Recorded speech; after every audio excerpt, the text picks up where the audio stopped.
செந்தமிழ் செல்வர் செந்தமிழ் சுடர் மரியாதைக்குரிய கி சிவகுமார் அவருடைய பக்தி சொற்பொழி தொடங்க இருக்கின்றது. மரியாதைக்குரிய சிவகுமார் அவர்கள்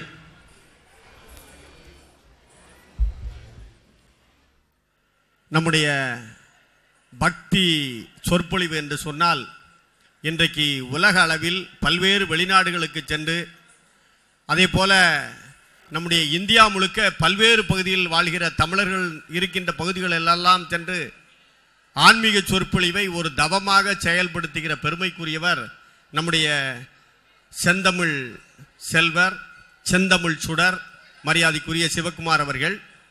காஞ்சி காமகோடி பீடாதிபதி அவர்கள் செந்தமிழ் செல்வர் என்று இவருக்கு பட்டம் வழங்கி பெருமைப்படுத்தி இருக்கின்றார்கள். படிக்கிற காலத்திலிருந்து பல்வேறு சொற்பொழிவுகளை நிகழ்த்திய பெருமைக்குரியவர்கள்.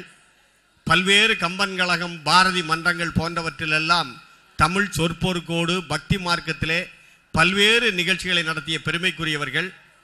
இவர்கள் பல்வேறு வகையிலே சன் தொலைக்காட்சியிலே சூரிய வணக்கம் என்ற நிகழ்ச்சியிலே பல்வேறு நிகழ்வுகளை தந்திருக்கின்றார்கள். சாலமன் பாப்பையா அவர்களோடு சேர்ந்து பல்வேறு பட்டிமன்றங்களிலே கலந்து கொண்டு பெருமை சேர்த்திருக்கிறார்கள். கல்யாண மாலை நிகழ்ச்சியிலே கலந்து பெருமை சேர்த்திருக்கின்றார்கள். அப்படிப்பட்ட பெருமைக்குரிய நம்முடைய செந்தமிழ் செல்வர் செந்தமிழ் சுடர் நம்முடைய கி சிவகுமார் அவர்களுக்கு இன்றைய நிகழ்ச்சியினுடைய உபயதாரர் மகாராஜா பாரத் கேஸ் நிறுவனத்தினுடைய உரிமையாளர் அதிபர் மரியாதைக்குரிய மகராஜன் அவர்கள் இப்போது பொன்னாடை அணிவித்து சிறப்பு செய்வார்கள்.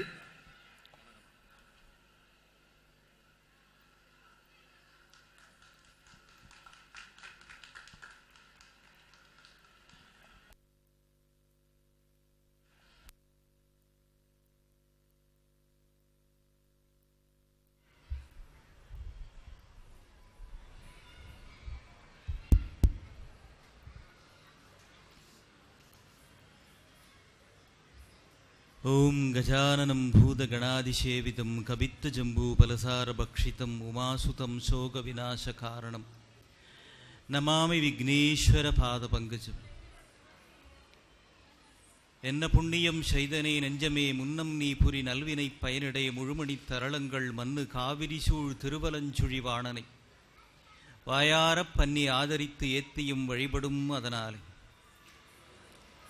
உதிக்கின்ற செங்கதிர் உச்சித்திலகம் உணர்வுடையோர் மதிக்கின்ற மாணிக்கம் மாதுளம் போது மலர்க்கமலை துதிக்கின்ற மின்கொடி மென்கடி குங்குமத்தோயமென்ன விதிக்கின்ற மேனி அபிராமி என்ற விழுத்துணை ஆடும் பரிவேல் அணிசேவலென பாடும் பணியே பணியாய் அருள்வாய் தேடும் கயமாம் உகனை செருவில் ஷாடும் தனியானை சகோதரனை அண்டாண்ட கோடி பிரம்மாண்ட நாயகியாக விளங்கும் அன்னை அபிராமியினுடைய பெருங்கருணையினாலே அம்மை காந்திமதி உடனுரை நெல்லையப்பருடைய இந்த பேராலயத்தில் இந்த ஆனி திருமஞ்சன மகா வைபவத்தில் உங்களையெல்லாம் வந்து சந்திக்கிற பெரும் பாக்கியத்தை எனக்கு அளித்த ஆலயத்தினுடைய அத்தனை பெருமக்களுக்கும் என்னுடைய நெஞ்சார்ந்த நன்றியையும் வணக்கங்களையும் முதலில் தெரிவித்துக் கொள்கின்றேன். இந்த நிகழ்ச்சி சீரும் சிறப்புமாக நடப்பதற்கு பல்லாற்றானும் பெருந்துணை ஆக்கி கொண்டு வருகின்ற அன்பிற்குரிய இணை ஆணையர் ஆத்தி பரஞ்சோதி ஐயா அவர்கள், மரியாதைக்குரிய மண்டல தணிக்கை அலுவலர் மு ராஜேந்திரன் அவர்கள், தக்கார் உதவி ஆணையர் திரு தி சங்கர் அவர்கள், நிர்வாக அதிகாரி பா ரோஷினி அவர்கள், இந்து சமய அறநிலைத்துறை ஆய்வாளர் ஐயா திரு ந கண்ணன் அவர்கள், அன்பிற்கும் மரியாதைக்கும் உரிய அண்மையில் பொறுப்பேற்றிருக்கிற ஐயா திரு நாராயணன் அவர்கள்,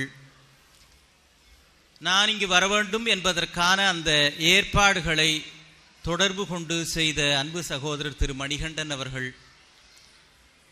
இந்த நிகழ்ச்சியை நேரடியாக ஒளிபரப்பிக் கொண்டிருக்கின்ற மா தொலைக்காட்சியின் நண்பர்கள், நான் எதிர்பார்த்ததை விட ஒரு ஞாயிற்றுக்கிழமையில் அதிகமாக கூடியிருக்கிற திருநெல்வேலி அடியார் பெருமக்கள்,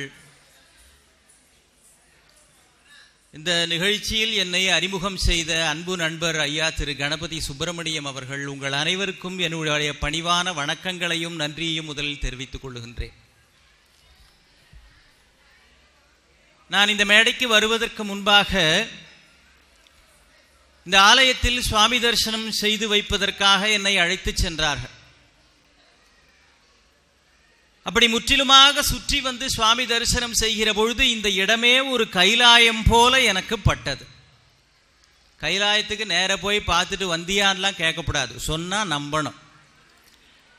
ஆங்காங்கே மந்திர கோஷங்கள், நமசிவாய என்கிற நாம பெருக்குகள், அடியார் கூட்டங்கள், இது எல்லாம் கைலாயத்தில் இருக்கின்ற ஒரு மிகப்பெரிய அனுபவத்தை நமக்கு தருகிறது. இந்த ஆனி திருமஞ்சன விழா இவ்வளவு சிறப்பாக நடைபெறுகிறது என்று பார்த்தால் இங்கே பல்வேறு நிகழ்ச்சிகள் தினந்தோறும் மேடையிலே அரங்கேறுகின்றன. ஒரு உண்மையை உங்கள் முன்னால் சென்னையிலிருந்து வந்து நான் ஒத்துக்கொள்ளுகின்றேன். மற்ற விஷயங்களுக்கு வேண்டுமானாலும் தமிழ்நாட்டிற்கு சென்னை தலைநகரமாக இருக்கலாம். ஆனால் சைவ பேருலகத்திற்கு இந்த நெல்லைதான் தலைநகரம் என்று எனக்கு தோன்றுகிறது. இன்னும் கூட பலமாக கைத்தட்டலாம். இது அடிக்கடி கைத்தட்ட செய்யும், ரத்த ஓட்டம் நல்லா இருக்கும், நரம்பு சுறுசுறுப்பா இருக்கும்னு மருத்துவத்தில் கண்டுபிடிச்சிருக்கிறாங்க. அப்படி இருக்கணும்ன்றவங்க தட்டுங்க, எனக்கு ஏற்கனவே அப்படிதான் இருக்குன்றவங்க விட்டுருங்க. பல்லாண்டு காலம் தலைமுறை தலைமுறையாக சைவ மரபிலும் சைவ பதிகத்திலும் ஊறி திளைத்திருக்கிற உன்னதமான பாரம்பரியத்திற்கு உரியவர்கள் நெல்லை பெருமக்கள். நான் தொடர்ந்து ஒரு வாரமாக வீட்டிலே இல்லை. இதற்கு முன்பு திருச்சியிலே நிகழ்ச்சி, அதற்கு முன்பு மதுரையில், அதற்கு முன்பு கோவையில் என்று வரிசையாக போய்கொண்டே இருக்கிறேன். வீட்டில் சொன்ன ஒரு வாரம் நான் வீட்டில் இருக்க மாட்டேன், வெளியில் போகிற நிகழ்ச்சிக்கு உனக்கு ஒன்றும் பிரச்சனை இல்லையேன்னு. அவங்க உடனே நீங்கள் இருந்தாதாங்க பிரச்சனை, ஒரு வாரம் போறீங்க, ஒன்றும் பிரச்சனை இல்லை, போயிட்டு வாங்க. இந்த தலைப்பை அறிமுகம் செய்தார் ஐயா திரு கணபதி சுப்பிரமணியம் அவர்கள். ஒருவன் என்னும் ஒருவன் என்று வீட்டில் கூட சொன்னாங்க. பொதுவாக உங்கள் பேச்சு தான் ஒன்றும் புரியாதுன்னு நினச்சேன், இப்போ தலைப்பே ஒன்றும் புரியலையே. அது என்ன ஒருவன் என்னும் ஒருவன் அப்படின்னு? மற்றவர்களுக்கு வேண்டுமானாலும் அது புதிதாக இருக்கலாம், வித்தியாசமாக இருக்கலாம். ஆனால் நெல்லையை சேர்ந்த சைவ பெருமக்களுக்கு அது ஒன்றும் புதிதே இல்லை. உண்மையில் இப்படிப்பட்ட அடியார் திருக்கூட்டத்தின் முன்பாக பேச வேண்டும் என்கிற பொழுது எனக்கே கொஞ்சம் நடுக்கமாகத்தான் இருக்கிறது. காரணம், நான் அப்படி கல்லூரி பருவத்தில் இருந்தப்போ ஒரு சிறந்த பேச்சாளர் ஐயா அவரிடத்திலே கேட்டேன், ஐயா பேச்சு ரொம்ப நல்லா இருக்கணும்னா என்னங்க பண்ணணும்னு. அவர் சொன்னார், எதிர்த்தாப்புல இருக்கிறவங்கெல்லாம் முட்டாள், ஒன்றும் தெரியாதுன்னு நினச்சிக்கோ, பேச்சு ரொம்ப நல்லா வரும்னார். இந்த யோசனை ரொம்ப நல்லா இருக்குதே அப்படின்ட்டு நான் மாலை நிகழ்ச்சிக்கு போனேன். எதிர்த்தாப்புல பார்த்தா முதல் வரிசையில் அவரே உட்கார்ந்து இருந்தார். அந்த மாதிரியான தந்திரங்கள் எல்லாம் இங்கே எடுபடாது. ஒருவன் என்றால் தமிழ் மொழியிலே 2 அர்த்தங்கள் உண்டு. ஒன்று எண்ணிக்கையை குறிப்பது, அவர் ஒருவர் இவர் ஒருவர் என்று எண்ணிக்கையை சொல்லுவது. இன்னொரு பொருள், ஒருவன் என்றால் ஒப்பற்றவன் என்று பொருள், ஈடு இணை இல்லாதவன் என்று பொருள். முருகப்பெருமான் அவதாரம் செய்தார் என்பதை சொல்லுகிற பொழுது கச்சியப்பர் சொல்லுகிறார், ஒரு திரு முருகன் வந்து ஆங்கு உதித்தனன் உலகம் உய்ய. அப்ப ஒரு திருமுருகன் அப்படின்னா ஒரு முருகன், 2 முருகன், 3 முருகனா? ஒப்பற்றவனாக இருக்கின்ற முருகப்பெரும். இந்த தலைப்பைத்தான் நான் தந்தேனே தவிர இந்த தலைப்பு நான் தரவில்லை. இல்லை, நான் தெளிவாக தான் பேசுகிறேன். இந்த தலைப்பு நான் தந்தேனே தவிர இதை நான் தரவில்லை. மணிவாசக பெருமான் தந்த திருவாசகம். பரமன் வாழ்க, பழையோன் வாழ்க, பிரம்மன் மால்காணா பெரியோன் வாழ்க, அற்புதன் வாழ்க, அநேகன் வாழ்க, சொற்பதம் கடந்த தொல்லோன் வாழ்க காண்க. நான் வாழ்கன்னு சொல்லிட்டேன் அடியார் பெருமக்கள் முன்பா. சொற்பதம் கடந்த தொல்லோன் காண்க, பக்தி வலையில் படுவோன் காண்க, சித்தமும் செல்லா சேட்சியன் காண்க, ஒருவன் என்னும் ஒருவன் காண்க, புவனியில் சேவடி தீண்டினன் காண்க. நான் தாண்டி செல்கிறேன். சிவன் என யானும் தேரினன் காண்க, என்னையும் ஆட்கொண்டு அருளினன் காண்க. அதில் வருகிற வரிதான் ஒருவன் என்னும் ஒருவன் காண்க. பெருமக்களே, மணிவாசக பெருமான் இந்த வரியை எழுதியிருக்கிறார் என்பதை கேட்கிற பொழுது நாம் அவரை பற்றிய அந்த கணிப்பு இருக்கிறதே அது 100 மடங்கு உயர வேண்டும். கூர்த்த மதி ஞானத்தினுடைய உச்சத்திலே இருக்கிறவர் மணிவாசக பெருமான். இங்கே பல்வேறு அடியார் பெருமக்கள் வந்து பேசுகிறார்கள், இசை நிகழ்ச்சிகள் வழங்குகிறார்கள். அவர்களெல்லாம் சொல்லாத ஒரு செய்தியை உங்களோடு பகிர்ந்து கொள்ள வேண்டும் என்று நான் விரும்புகின்றேன். அணுத்தரு தன்மையில் ஐயோன் காண்க என்று ஒரு வரி வரும். திருவாசகத்திலே வருகின்ற திரு அண்ட பகுதியில் மணிவாசக சுவாமிகள் சொல்லுகிறார், அணுத்தரு தன்மையில் ஐயோன் காண்க. இந்த வரிக்கான விளக்கம் எனக்கு எங்கே கிடைத்தது என்றால், பெருமக்களே கொஞ்சம் கவனிக்க வேண்டும். நான் சுவிட்சர்லாந்து சொற்பொழிவுக்காக தமிழ்ச்சங்கத்திலே அழைத்திருந்தார்கள். அங்கு சென்ற போதுதான் இந்த விளக்கத்திற்கு, இந்த வரிக்கான விளக்கம் கிடைத்தது. இது ஒன்றும் வரலைங்க, இதுல ப்ளோவே இல்லை, கொஞ்சம் பாருங்க. அணுத்தரு தன்மையில் ஐயோன் காண்க என்று குறிப்பிடுகிறார். சுவிட்சர்லாண்டிலே நிகழ்ச்சிக்காக போயிருந்த பொழுது அங்கே ஒரு அணு ஆராய்ச்சி கூடம், அந்த இடத்துக்கு வாங்க போலான்னு என்னை கூப்பிட்டாங்க. இல்லைங்க நான் வரலை, என்னை விட்டுடுங்க, நான் வரமாட்டேன், அந்த இடத்துக்கு வரணும்னு எனக்கு விருப்பம் இல்லைன்னு சொல்லிட்டேன். பொதுவாக வெளிநாடு போனா அப்படி சுத்தி காட்டுறது அப்படின்னு அங்க இருக்கிற நம்முடைய நண்பர்களை அழைத்து செல்வார்கள். ஆனால் இந்த அணு ஆராய்ச்சி கூடத்திற்கு செல்ல வேண்டும் என்று எனக்கு விருப்பம் இல்லை, நான் வரவில்லை என்று சொல்லிவிட்டேன். என்ன காரணம் தெரியுமா? நாம் வணங்குகிற தெய்வத்தை கேலி செய்வதற்கான அடையாளம் அந்த அணு ஆராய்ச்சி கூடம். என்ன கேலி செய்வது? இங்கே நிறைய இளைஞர்கள் இருக்கிறீர்கள், பிள்ளைகள் இருக்கிறீர்கள், தெரிந்து கொள்ள வேண்டும். பீட்டர் ஹிக்ஸ் என்று ஒரு ஆராய்ச்சி செய்கிற விஞ்ஞானி, அவர் என்ன கண்டுபிடித்தார்? இந்த உலகத்தில் இருக்கிற எல்லாம் அணுக்களால் உருவானவை இல்லையா? அது உங்க எல்லாருக்கும் தெரியும். இந்த அணுக்கள் எல்லாம் யார் படைத்தது என்றால் இறைவன் படைத்தான் என்பதுதான் ஆத்திக பெருமக்களுடைய நம்பிக்கை, கருத்து, அனுபவம். எல்லாம் அணுக்களால் உருவானவை. இந்த அணு எல்லாம் எதிலிருந்து வந்தது என்றால் இறைவனால் உருவாக்கப்பட்டது. இதுதானே நம்முடைய நம்பிக்கை. ஆனால் பீட்டர் ஹிக்ஸ் என்கிற அந்த விஞ்ஞானி என்ன செய்தார்? இந்த அணுக்களை எல்லாம் உருவாக்கியது உங்கள் கடவுள் கிடையாது. இந்த அணுக்களுக்கு எல்லாம் ஒரு பரம அணு இருக்கிறது, அதில் இருந்துதான் இந்த அணுக்கள் எல்லாம் வந்தன என்று நிரூபித்து விட்டார். பரம அணு என்று அதற்கு பெயர் சூட்டி விட்டார். அவருக்கு கடவுள் நம்பிக்கை உண்டு. ஆனா லியோன் அப்படின்னு இன்னொரு சயின்டிஸ்ட் ஒருத்தர் தான் என்ன பண்ணாரு? கடவுள் இந்த உலகத்தை படைக்கவில்லை, இந்த பரம அணுதான் படைத்தது என்பதனால் இதற்கு பெயர் கடவுள் துகள், காட்ஸ் பார்ட்டிகிள் என்று பெயர் சூட்டி விட்டார். விஷயம் புரியுதுங்களா? நீங்கள் அறிஞர்கள், ஆன்மீக பெரியவர்கள், உங்களிடத்தில் இதை துணிந்து சொல்லலாம், அதற்காக சொல்லுகிறேன். இந்த அணுக்கள், இந்த பிரபஞ்சம், இதையெல்லாம் படைத்தது யாரோ நீங்கள் வணங்கும் கடவுள் கிடையாது, பரம அணுவில் இருந்து வந்தது. அதுதான் உண்மையான கடவுள், காட்ஸ் பார்ட்டிகிள் என்று பெயர் சூட்டினார். அருமை பெரியோர்களே, ஹிக்ஸ் போசான் என்கின்ற அந்த 2 விஞ்ஞானிகளினுடைய பெயரை சேர்த்து அந்த இடத்திற்கு CERN என்கிற இடம், அங்கே அந்த அணு ஆராய்ச்சி கூடம் இருக்கிறது. அங்க போலாம் வாங்க அப்படின்னு என்னை கூப்பிட்டா எவ்வளவு கோபமா வரும். நான் வரலங்க, என்னை விட்டுருங்க. என்னுடைய நண்பர் என்னை வற்புறுத்தி அழைத்து சென்றார். அங்கே போனேன், சுற்றி காட்டினார்கள்.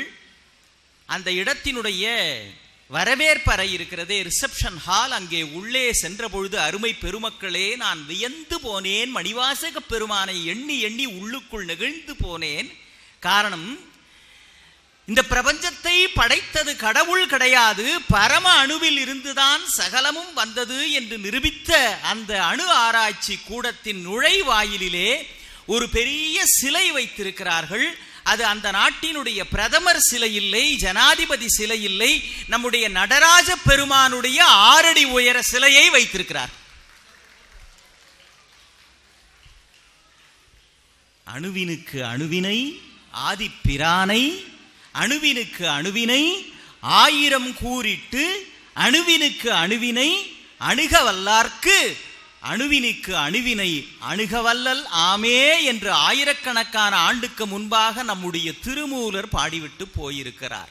அணுத்தரு தன்மையில் ஐயோன் காண்க என்று எழுதியதனுடைய பெரும் விளக்கம் இந்த மண்ணில் அல்ல, மேல்நாட்டு மண்ணிலே நிரூபிக்கப்பட்டிருக்கிறது. அங்கே எப்படி நடராஜனுடைய அந்த விக்கிரகம் வந்தது? ஃப்ரிட்ஜ் காட்பரா என்கிற அறிஞன், அவன் அறிவியல் மேதை, அவன்தான் எழுதினான், இந்த பரம அணுவு இருக்கிறதே அதை சுற்றி சுற்றி நியூட்ரான் எலக்ட்ரான் என்று 2 உப அணுக்கள் சுற்றி வந்து கொண்டே இருக்கின்றன. அந்த ஆட்டம் இருக்கிறதே, அந்த ஆட்டத்தை சுற்றி வருகிற இந்த ஆட்டத்தால் தான் பிரபஞ்சம் இயங்கிக் கொண்டே இருக்கிறது. அப்படி தொடர்ந்து ஆடிக்கொண்டிருப்பதைய அந்த மகா சக்தியைத்தான் இந்திய தேசத்து ஞானிகள் நடராஜ பெருமான் என்று வழிபடுகிறார்கள். எனவே இதுதான் பரம அணு, இதுதான் உண்மையான கடவுள் துகள் என்று சுவிட்சர்லாந்திலே நிரூபித்து இருக்கிறார்கள். இந்த செய்தியை எல்லாம் இந்த தலைமுறையை சேர்ந்த பிள்ளைகள் தெரிந்து கொள்ள வேண்டும். அதற்காக நான் சொல்லுகிறேன், தென்னாடுடைய சிவனே போற்றி, நாட்டவர்க்கும் இறைவா போற்றி என்று சொல்லிவிட்டு எழுந்து போனால் போதாது. ஏன்னா இந்த தலைமுறை பிள்ளைகள் நம்மிடத்திலே கேள்வி கேட்பார்கள், அதுக்கெல்லாம் பதில் சொல்றதுக்கு நாம தயாரா இருக்கணும். இல்லைன்னா நீ உன் சாமியை நீயே கும்பிட்டுக்கப்பான்னு அவன் எந்திரிச்சு போயிடுவான். ஏன்னா அவனுக்கு இப்ப சொந்தக்காரங்களே யாருன்னா ஸ்பைடர்மேன், சூப்பர்மேன், போக்கிமேன், சிங்சாங் இவங்களாம் தான் உறவுக்காரங்களாவே இருக்கிறாங்க. அது முந்திலாம் ஒரு வீட்டில் 4-5 பிள்ளைங்க இருப்பாங்க. நம்ம கூட பிறந்தவங்களாம் கூட 4-5 சகோதரர்கள் இருப்பாங்க. அதனால பிள்ளைங்களுக்கு பெரியப்பா, சித்தப்பா, மாமா எல்லா உறவும் இருக்கும். இப்போ அதெல்லாம் ஒன்றுமே இல்லை, ஒவ்வொரு வீட்டுக்கு ஒன்று தான். இப்போ இதனால என்ன ஆக போகுது, வருங்காலத்தில் இந்த பெரியப்பா, சித்தப்பா, மாமா இந்த உறவு எல்லாமே இருக்க போகிறது இல்லை. ஒருத்தர் தான், வீட்டுக்கு ஒருத்தர் தானே, அப்புறம் இந்த உறவெல்லாம் காணாமே போக போகுது. அதுவும் பசங்க எல்லாரையுமே அங்கிள் ஆண்டின்னு 2 வார்த்தையில் அடக்கிடுறான். எதிர் வீட்டு அங்கிள், பக்கத்து வீட்டு அங்கிள், பேப்பர் போடுற அங்கிள், பால் போடுற அங்கிள், பிச்சைக்கார அங்கிள். அன்னைக்கு வாசல்ல டிங் டாங்னு பெல் அடிக்குது, குட்டி பையன் ஓடி போய் பார்த்துட்டு வந்து, அம்மா யாரோ ஒரு அங்கிள் வந்திருக்கிறாங்கம்மான்னா, அம்மா வந்து பார்த்து அது உங்க அப்பாடான்றாங்க. ஏன்னா அவர் ஒரு 6 மாசம் டெல்லிக்கு டூர் போயிருந்தாரா ஆஃபிஷியல் ஒர்க்கா, அவரையே மறந்துட்டான். இதையெல்லாம் நம் பிள்ளைகளுக்கு சொல்லித்தர வேண்டிய பெரும் பொறுப்பு ஆன்மீகத்தை சேர்ந்தவர்களுக்கு இருக்கிறது. அதற்காக சொல்லுகின்றேன். ஏன்னா பொதுவா இந்த கடவுளியல் நான் வெளிப்படையா சொல்றேன், எல்லாருக்கும் தெரிஞ்ச ஒண்ணுதான். இந்த தத்துவங்களை எல்லாம் நாம் தெரிந்து வைத்துக் கொள்ள வேண்டும். இந்த கடவுள் இல்ல கடவுள் இல்லைன்னு சொல்றவங்க நம்ம கிட்ட பொதுவா கேட்கிற கேள்வி என்ன தெரியுங்களா? எங்க உன் கடவுளை கண்ணில் காட்டு, நான் கண்ணால பார்த்துட்டு தான் உன் கடவுளை நம்புவேன். அவருக்கு ஐடி கார்டு இருக்கா, ஆதார் கார்டு இருக்கா, எல்லாம் கேட்கிறான். ஒரு எல்லைக்கு மேலே போனால் மகா சக்தியை கண்களால் பார்க்க முடியாது. மின்சாரத்தை கண்ணால பார்க்க முடியுமா? தென்றல் காற்றை கண்ணால பார்க்க முடியுமா? சூரிய கதிரை கண்ணால் பார்க்க முடியுமா? நாம பார்க்கிறது அந்த ஒளிய, அதனுடைய சூடு கண்ணால் பார்க்க முடியுமா? இது பொதுவாக சொல்லுகிற விளக்கம். அதையும் தாண்டி ஒரு மகத்தான விளக்கத்தை நம்முடைய சேக்கிழார் பெருமான் அருளி செய்திருக்கிறார். ஏன் எல்லோராலும் கடவுளை காண முடியவில்லை? நான் வெளிப்படையா சொல்றேன், ஏன் எல்லோராலும் கடவுளை காண முடியவில்லை? அப்பா சிவபாத ஹிருதயர் சீர்காழியில குளிக்கிறதுக்காக காலையில எந்திரிச்சு போறார். ஞானசம்பந்த பெருமான் சின்ன குழந்தை அழுதுகிட்டே பின்னால போகுதான். அழுது அருளினார்னு எழுதுறார் சேக்கிழார். ஏன் அழுதுகிட்டே பின்னால போகுது? அது ஒன்றும் இல்லை, காலங்காலத்தில் நான் குளிக்க போறேன், அங்கே ஏகப்பட்ட தண்ணி இங்கே நீமா இருக்கும், நீ பாட்டு வந்து ஏதாவது விளையாட்டுத்தனம் பண்ணுவேன், வழுக்கி கிழுக்கி விழுவ, சும்மா வேணான்னு அப்பா சத்தம் போட்டிருப்பார். நான் தான் வருவேன். இந்த 5 வயசுக்கு கீழே குழந்தைங்க இருக்கிற எல்லா அப்பா அம்மாவுக்கும் இந்த அனுபவம் இருக்கும். என்ன, நாம எங்க வெளில போறப்பட்டாலும் அதுவும் ஒன்னே நானும் கூட வருவேன்னு அழ ஆரம்பிச்சிடும். நீங்க எங்க போனாலும் அவர் பார்க்குக்கு போவாரு, பீச்சுக்கு போவாரு, கடைக்கு போவாரு, கடன் வசூல் பண்ண போவாரு, அழுதுகிட்டே இருக்கும். அவரே கடங்காரன்ட்ட போய் அழதான் போறாரு, இது அழுதுகிட்டே நானும் வருவேன் அப்படின்னு. இவர் அது மாதிரி அந்த குழந்தைகிட்ட சல்லு புல்லுன்னு விழுந்திருப்பார். அந்த அம்மா உடனே எப்ப பாரு ஏன் எரிஞ்சு உழறீங்க, பாவம் அவனும் எங்க தான் வெளில போவான், ஒரு பார்க் உண்டா, பீச் உண்டா, அவனையாவது அழிச்சிட்டு போவாங்களேன்னு அம்மா ரெக்கமெண்ட் பண்ணியிருப்பாங்க. அப்படித்தானே இருக்கணும். சரி சும்மா வா, அங்க வந்து எதுவும் வாழ்த்தனம் பண்ணக்கூடாது அப்படின்ட்டு அப்பா சிவபாத ஹிருதயர் ஞானசம்பந்த பெருமான் சின்ன குழந்தை அழுதுகிட்டே பின்னால போகுது. பெருமக்களே கொஞ்சம் கவனியுங்கள். சீர்காழி குளத்திலே இறங்குகிறார், ஒவ்வொரு படியாக இறங்குகிறார். அந்த குளத்திலே அவருடைய கால்கள் படுகின்றன. கொஞ்சம் கொஞ்சமாக உள்ளே அமிழ்கிறார், முற்றிலுமாக முங்கி குளிக்கிறார். சரி, குளித்த உடனே குளக்கரையிலே இருந்து அந்த குழந்தை அப்பாவை காணவில்லையே என்று அழ ஆரம்பிக்கிறது. விண்ணிலே பெருமான் வருகிறார். அந்த வரலாறு உங்களுக்கு தெரியும். அன்னை பராசக்தி பொற்கிண்ணத்திலே பால் கொண்டு வந்து தருகிறாள். குடித்து விட்டு அதன் பிறகு இவர்கள் போய் விடுகிறார்கள். இப்ப குளிச்சுட்டு இவர் எழுந்து வெளில வரார். பார்த்த உடனே டென்ஷன் ஆயிட்டார். யார் தந்த பால் அடிசில் உண்டது நீ என்று ஒரு மாறு கடிது கொண்டு ஓச்ச. பெரிய கோபம் இவருக்கு. ஏன்னா இவர் இதைத்தான் எதிர்பார்த்தார். அங்க வந்து நீ சும்மா இருக்க மாட்டே, யாராவது ஏதாவது கொடுத்தா இது மாதிரி வாழ்த்தனம் பண்ணுவேன்னு நான் அங்கேயே சொன்னா இல்லையா? யாரோ கொண்டு வந்து ஏதோ கொடுத்துட்டாங்கன்னா யார் கொடுத்தாலும் வாங்கி வாய்த்துக்குள்ள போடுவியா நீ? சரியா? இது யார் தந்த பால் அடிசில் உண்டது நீ? யார் கொடுத்த பால்? இது வாயில பால் எச்சில் கரை இருக்கு. யார் தந்த பால் அடிசில் உண்டது நீ? இந்த குழந்தை என்ன பண்ணுதான்? அதோ அதோ அதோ அப்படின்னு மேல காட்டுதான். இவர் ஏதோன்னு மேல பாக்குறாரு. பன்னிறைந்த பாவையுடன் எண்ணிறைந்த கருணையினால் எதிர் நின்றாரை காட்டி, பன்னிறைந்த அருமறைகள் எண்ணிறைந்த கருணையினால் எதிர் நின்றாரை காட்டி, வேதங்கள் எல்லாம் கையெடுத்து வணங்குகின்றன, பணிந்து ஏத்த எதிரே கருணையோடு ரிஷபாரூடராக அன்னை பராசக்தியும் எம்பெருமானும் வந்து காட்சி அளிக்கிறார்கள். இப்பொழுது அதோ என்று இந்த குழந்தை கை நீட்டி காட்டிவிட்டது. விண்ணிலே எம்பெருமானும் அன்னை பராசக்தியும் ரிஷபாரூடராக காட்சி அளிக்கிறார்கள். தாணுவினை தனி கண்டு தொடர்ந்தவர் தம்மை போல் காணுதல் பெற்றிலர்னு எழுதினார் சேக்கிழார். இவரு காமிச்சிட்டாரு, அங்கே பெருமான் வந்து விட்டார். ஆனா இவரு அதை பார்க்கலையா?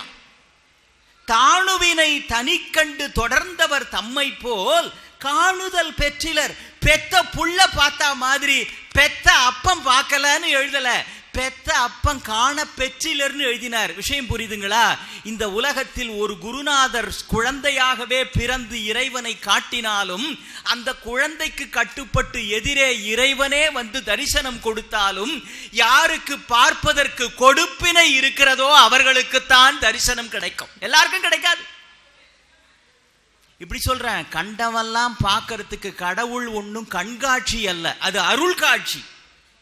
யாருக்கு கொடுப்பினை இருக்கிறதோ, இப்ப புரியுதுங்களா? கடவுள் ஏன் கண்ணுக்கு தெரியலன்னா உன் முன்னாலேயே வந்தாலும் உனக்கு கொடுப்பினை இருந்தாதான் தெரியும். அவனும் நூத்துக்கணக்கான ஆண்டு ஜடாமுடியெல்லாம் வளர்ந்து புற்று வளர்ந்து கண்மூடி தவம் செய்கிறான். மெய்தான் அரும்பு விதிர் விதிர்த்து உன் விரையார் கழக்கின் கைதான் தலைமேல் வைத்து கண்ணீர் ததும்பி வெதும்பி உள்ளம் பொய்தான் தவித்து போற்றி ஜெய ஜெய போற்றி ஜெய ஜெய. வார்த்தை கவனிச்சிங்களா? போற்றி ஜெய ஜெய, போற்றி ஜெய ஜெய. இந்த ஜெயசயான்னு எழுதினா கூட ஜெய அப்படின்னா வெற்றின்னு அர்த்தம், போற்றின்னு அர்த்தம். அது சமஸ்கிருதம். போற்றின்னு ஒரு வார்த்தையும் எழுதுறாரு, அது தமிழ். என்ன அர்த்தம்?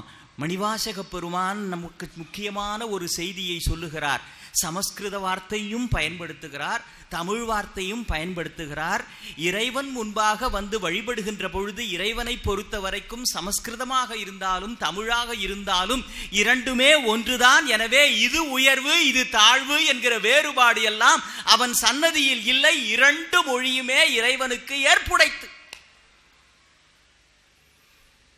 ஏதோ சுவாமி சன்னிதானத்தில் இந்த மொழி தான் ஒஸ்தி, அந்த மொழி மட்டும் அப்படிலாம் ஒண்ணுமே கிடையாது. இதை உணர்த்துவதற்காகத்தான் போற்றி ஜெய ஜெய போற்றி என்று வைக்கிறார். அதுவும் இந்த ஆனி திருமஞ்சனம் இருக்கிறதே, அது மிக மிக முக்கியமான ஒரு வைபவம். நம்முடைய ஒரு வருட காலம் என்பது தேவர்களுடைய உலகத்திலே ஒரு நாள். தியரி ஆஃப் ரிலேட்டிவிட்டின்னு பேர் அதுக்கு. என்ன ஒரு நாள்? காதலிக்காக காத்திருக்கிறப்போ ஒரு நிமிஷம் கூட ஒரு மணி நேரம் மாதிரி தெரியும். அவ பேசிட்டு போறப்போ அந்த ஒரு மணி நேரம் இருந்தா அது புசுக்குன்னு ஒரு நிமிஷமா போயிடும். நிறைய இளைஞர்கள்லாம் இருக்கிறாங்க, அதுக்காக சொல்றேன், அவங்களுக்கு புரியுற மாதிரி. ஒரு மணி நேரம் சும்மா வேஸ்டா பேசிக்கிட்டு இருந்தா கூட என்ன இலங்கை பிரச்சனை எப்படி தீர்க்குதுன்னா பேச போறாங்க, இல்ல இந்தியாவை எப்படி முன்னேற்றுறதுன்னு பேச போறாங்களா? ஒரு மணி நேரம் வெட்டியா பேசிட்டு இருந்தா கூட ஒரு நிமிஷமா போயிடும். Theory of relativity. நம்முடைய ஒரு வருடம் என்பது தேவர்களுக்கு ஒரு நாள். அந்த ஒரு நாளிலே நம்முடைய மார்கழி மாதம் அவர்களுக்கு விடியற் காலை, நம்முடைய மாசி மாதம் அவர்களுக்கு காலை, அதே மாதிரி நம்முடைய சித்திரை மாதம் அவர்களுக்கு உச்சி பொழுது, இந்த ஆனி மாதம் அவர்களுக்கு மாலை நேரம், ஆவணி மாதம் இரவு நேரம், புரட்டாசி மாதம் நள்ளிரவு நேரம். ஆக இந்த ஆனி மாதத்திலே தேவர்கள் எல்லாம் எம்பெருமானை வழிபடுகிற இந்த நேரத்தில் எம்பெருமானை நாமும் சேர்ந்து வழிபட்டால் அவர்களோடு அதே ஆன்மீக அதிர்வில் நாம் ஒன்றாக இணையலாம் என்பதற்காகத்தான் இந்த ஆனி திருமஞ்சனம் என்கிற ஏற்பாட்டை நம் பெரியவர்கள் வைத்திருக்கிறார்கள். மறந்துடக்கூடாது. மகாவிஷ்ணு அந்த ஆனி திருமஞ்சனத்தின் பொழுது எம்பெருமான் சிதம்பரத்திலே ஆடுகின்ற அந்த ஆனந்த தாண்டவத்தை பார்த்துவிட்டு தேவர்கள் எல்லாம் மகாவிஷ்ணு பிரம்மா தேவர்கள் 33 பேரும் ஆனந்தமாக தரிசனம் செய்கிறார்கள். நடராஜ பெருமானுடைய ஆனந்த தாண்டவத்தை மீண்டும் வைகுந்தத்துக்கு எழுந்தருளியிருக்கிறார் மகாவிஷ்ணு. ஆதிசேஷன் சொன்னார், சுவாமி இப்பெல்லாம் நீங்க ரொம்ப வெயிட் அதிகமாயிடுச்சு, என்னால தாங்கவே முடியலன்னு புஷ்ன்னு ஒரு பெருமூச்சு விட்டார் ஆதிசேஷன். எனக்கு வெயிட் அதிகமாச்சா? ஆமா ஆமா, ஒன்றும் சந்தேகமே இல்லை. எப்போ பாரு படுத்துக்கிட்டே இருக்கிறீங்க, இதுக்கு தான் வாக்கிங் போங்க ஜாகிங் போங்கலாம் சொல்கிறேன், கேட்குறீங்களா? சும்மா வெண்ணெய் பாலுன்னு சாப்பிட்டுக்கிட்டே இருக்கிறீங்க. அதுவும் பெருமாள் கோவிலில் உங்களுக்கு நைவேத்தியம் பண்ணுற தத்தியோன்னத்தை சாப்பிட்டே வெயிட் அதிகமாயிடுச்சு, என்னால் தாங்க முடியலன்னு மகாவிஷ்ணு பதில் சொன்னார், ஆதிசேஷ பெருமானே, அது வேறொன்றும் அல்ல, இப்பொழுதுதான் நடராஜ பெருமானுடைய ஆனி திருமஞ்சனத்தின் பொழுது அவனுடைய ஆனந்த தாண்டவத்தை கண்டு ரசித்தேன். அந்த ஆனந்தத்தால் என் உள்ளம் பூரித்தது, உள்ளம் பூரித்ததால் உடம்பும் கனத்தது என்று மகாவிஷ்ணு சொல்லுகிறார். இது ரொம்ப முக்கியமான விஷயம். உள்ளத்திலே மகிழ்ச்சி என்று ஒன்று வந்தால் உடம்பு கொஞ்சம் பூரிக்கும். அதனாலதான் புதுசா திருமணமான பெண்களுக்கெல்லாம் கொஞ்சம் வெயிட் போடுவாங்க, பூசின மாதிரி ஆயிடுவாங்க. ஏன்? இனிமே நாம சொல்றதுக்கெல்லாம் சரி சரின்னு தலையாட்டுறதுக்கு ஒரு சரியான இழிச்சவாய மாட்டினான்னு அவங்களுக்கு ஒரு சந்தோஷம். கல்யாண வீட்டுல தாத்தா கிட்ட ஒரு குட்டி பேரன் கேட்குறான், ஏன் தாத்தா அந்த அக்கா அழுகுறாங்க அப்படின்னு. டே அது ஒன்றும் இல்லைடா, அவங்க பிறந்து வளர்ந்து இப்போ பழகினவங்க எல்லாரையும் விட்டுட்டு முன்ன பின்ன தெரியாத ஒரு புது இடத்துக்கு பிரிஞ்சு போகிறாங்கல்ல, அதான் அழுகுறாங்கடான்னு. அந்த பக்கத்தில் கோட் சூட் போட்டு மாலையோடு நிற்கிறாரே அவர் மட்டும் எப்படி சிரிச்சிட்டு இருக்கிறார் தாத்தான்னா, அவர் நாளையிலேருந்து அழுவாடுறான்னார் தாத்தா. அவரோட அனுபவம் அது. தாஜ்மஹால் கட்டினானே ஷாஜஹான், இது வரலாற்று உண்மை, அதுக்காக சொல்ல வர. தாஜ்மஹால் கட்டினானே ஷாஜஹான், அவனுடைய மனைவி அன்புக்குரிய அந்த பெண் இறந்து விடுகிறாள். அவனால் அதை தாங்கவே முடியல. ஒரு அறைக்குள்ளே போய் கதவை தாழ்போட்டு கொண்டான். அடிக்கடி மும்தாஜ் மும்தாஜ் என்கிற கதறல் ஒலி மட்டும் கேட்டுக்கொண்டே இருக்கிறது. 3 நாட்கள் சுல்தான் வெளியே வரவே இல்லை. 4வது நாள் காலையிலே அவன் வெளியே வருகிறான். இந்த செய்தியை வரலாற்று ஆசிரியர்கள் குறிப்பிடுகிறார்கள். 3 நாள் அறைக்குள்ளே தாழ்போட்டு கொண்டிருந்த ஷாஜஹான் 4வது நாள் வெளியே வருகிற பொழுது அளவு கடந்த சோகத்தால் அவனுடைய தலைமுடி முழுவதுமாக நரைத்து போயிருந்தது என்று எழுதுகிறார். 3 நாள். அந்த காலத்தில் டையே அதெல்லாம் ஒன்றும் கிடையாது. அவன் தலைமுடி அப்படியே நரைச்சு போச்சு. அளவு கடந்த சோகத்தால் முடிநரைக்கும் என்று சொல்லுவதை போல எம்பெருமான் இந்த ஆனந்த தாண்டவத்தை பார்த்து உடம்பு பூரித்து போயிருக்கிறார். ஆதிசேஷன் கேட்கிறான், பெருமானே நான் பார்க்க வேண்டும், நான் பார்க்க வேண்டும், எனக்காக அவர் ஆடுவாரா என்று. கவலைப்படாதே, நிச்சயமாக ஆடுவார். நீயும் வியாக்ரபாதரும் போய் தரிசனம் செய்துவிட்டு வாருங்கள் என்று சொல்லுகிறார். இந்த செய்தியை அருணகிரிநாத பெருமான் சொல்லுகிறார். வியாக்ரபாதர் யாரு அப்படின்னா புலிப்பாதர்னு பேர். அவர் சிவபெருமான் கிட்ட ஒரு வரம் கேட்கிறார். என்ன தெரியுங்களா? பெருமானே, காலையிலே எழுந்து மரங்களிலே இருக்கிற மலர்களை எல்லாம் நான் பறித்து உன்னுடைய பூஜைக்காக பறிக்க வேண்டும். ஆனால் பனி நீர் பெய்திருப்பதால் என்னால் பிடிக்க முடியவில்லை, வழுக்குகிறது கால். எனவே என்னுடைய கால்களை புலி கால்களாக மாற்றி அருள வேண்டும் என்று கேட்கிறார். மலர் பறிக்கிறதுக்காக. தூயோமாயாம் வந்து தூமலர் தூவி தொழுது ஆண்டாள் பாடுவாள். காலையில மலர் பறிச்சு அந்த மலரைத்தான் அன்னைக்கு சுவாமிக்கு கொண்டு வந்து அர்ப்பணை பண்ணும். அர்ச்சனையோ அல்லது மாலையோ ஏதோ ஒன்று. காலையில சூரிய உதயத்துக்கு முன்னால் பறிக்கிற மலர் தான் எச்சில் படாத மலர். சூரிய உதயம் ஆயிடுத்துன்னா அந்த மலரிலே தேன் சாப்பிடுவதற்காக வண்டு வந்து விடும். எனவே வண்டு எச்சில் அப்படின்னே தேனுக்கு ஒரு பேர் உண்டு. எனவே வண்டால் எச்சில் செய்யப்பட்ட அந்த மலர் கூட இறைவனுக்கு உகந்தது அல்ல அப்படிங்கிறதுக்காக சூரிய உதயத்துக்கு முன்னாலேயே போய் பூ பறிச்சிடுறார். அப்படிலாம் தான் பூ பறிக்கணும் உண்மையான நெறிமுறைப்படி செய்யறதா இருந்தா. ஆனால் நாம் சாமிக்கு பூ வாங்குறது அப்படின்னா காலையில் போகிறதா இருந்தால் என்ன பண்ணுவோம், முதல் நாள் ராத்திரியே பூக்கார அம்மாட்ட அதை வாங்கிடுவோம். பூக்கார அம்மா முதல் நாள் ராத்திரியே அது தொடுக்குது அப்படி வச்சிருக்குன்னா முதல் நாள் மத்தியானமே அது தொடுத்துருச்சுன்னு அர்த்தம். முதல் நாள் மத்தியானமே அது தொடுத்துருக்குதுன்னா முதல் நாள் காலையிலேயே அது வாங்கிருச்சுன்னு அர்த்தம். அப்போதான் அவ்வளோயும் தொடுக்க முடியும். முதல் நாள் காலையிலேயே அது வாங்குதுன்னா அது வாங்கினால் அதுக்கு முந்தின நாள் ராத்திரியே பறிச்சிட்டான்னு அர்த்தம். இதை ரொம்ப ஃப்ரெஷ்ஷாக நாம் எல்லாத்தையும் பேக் பண்ணி அப்படியே கொண்டு போய் ஃப்ரிட்ஜில் அதை வச்சு, ஃப்ரிட்ஜில் அந்த மல்லிகைப்பூ, அங்கே இருக்க சாம்பார், அதில் இருக்கிற ரசம், அதில் இருக்கிற தோசை மாவு எல்லாத்துலேயும் அந்த வாசனை வந்து எங்கள் வீட்டில் இட்லி மல்லிப்பூ மாதிரி இருக்கும். மல்லிப்பூ வாசனையே வரும். என்ன சாமிக்குன்னு அதை பறித்து வச்சிருக்கிறோமே, அதை வாங்கி வைக்கிறோம். வியாக்கிரபாதர் என்ன கேட்கிறார், அப்பா எனக்கு புலிக்கால்கள் வேண்டும் என்று. அப்படி தவம் செய்து பெருமானுடைய நடனத்தை பார்ப்பதற்காகவே அவன் கேட்டான். நீயும் வியாக்கிரபாதரம் போய் தரிசனம் செய்யுங்கள் என்று கேட்கிறார். அருமை பெரியோர்களே, சிவபெருமானை பற்றி வரிசையாக காண்க காண்க என்று சொல்லுகிறார்களே, என்ன காரணம்? அவன் ஒருவன்தான். ஒருவன் என்றால் ஒப்பற்றவன் என்று பொருள். அவன் ஒருவன்தான் நிலவை ஜடாமுடியிலே சூடியிருக்கிறவன். சிவபெருமான் மட்டும்தான் தெய்வங்களிலேயே நெற்றிக்கண் உடையவர். சிவபெருமான் மட்டும்தான் புலித்தோலை ஆடையாக அணிந்திருக்கிறவர். சிவபெருமான் மட்டும்தான் மாதொருபாகராக இருக்கிறவர். இதைவிட முக்கியம், நம்முடைய சிவபெருமான் மட்டும்தான் சுடுகாட்டிலே நடனம் செய்யக்கூடியவர். மற்ற எந்த சாமியும் அந்த பக்கம் போறது இல்லை.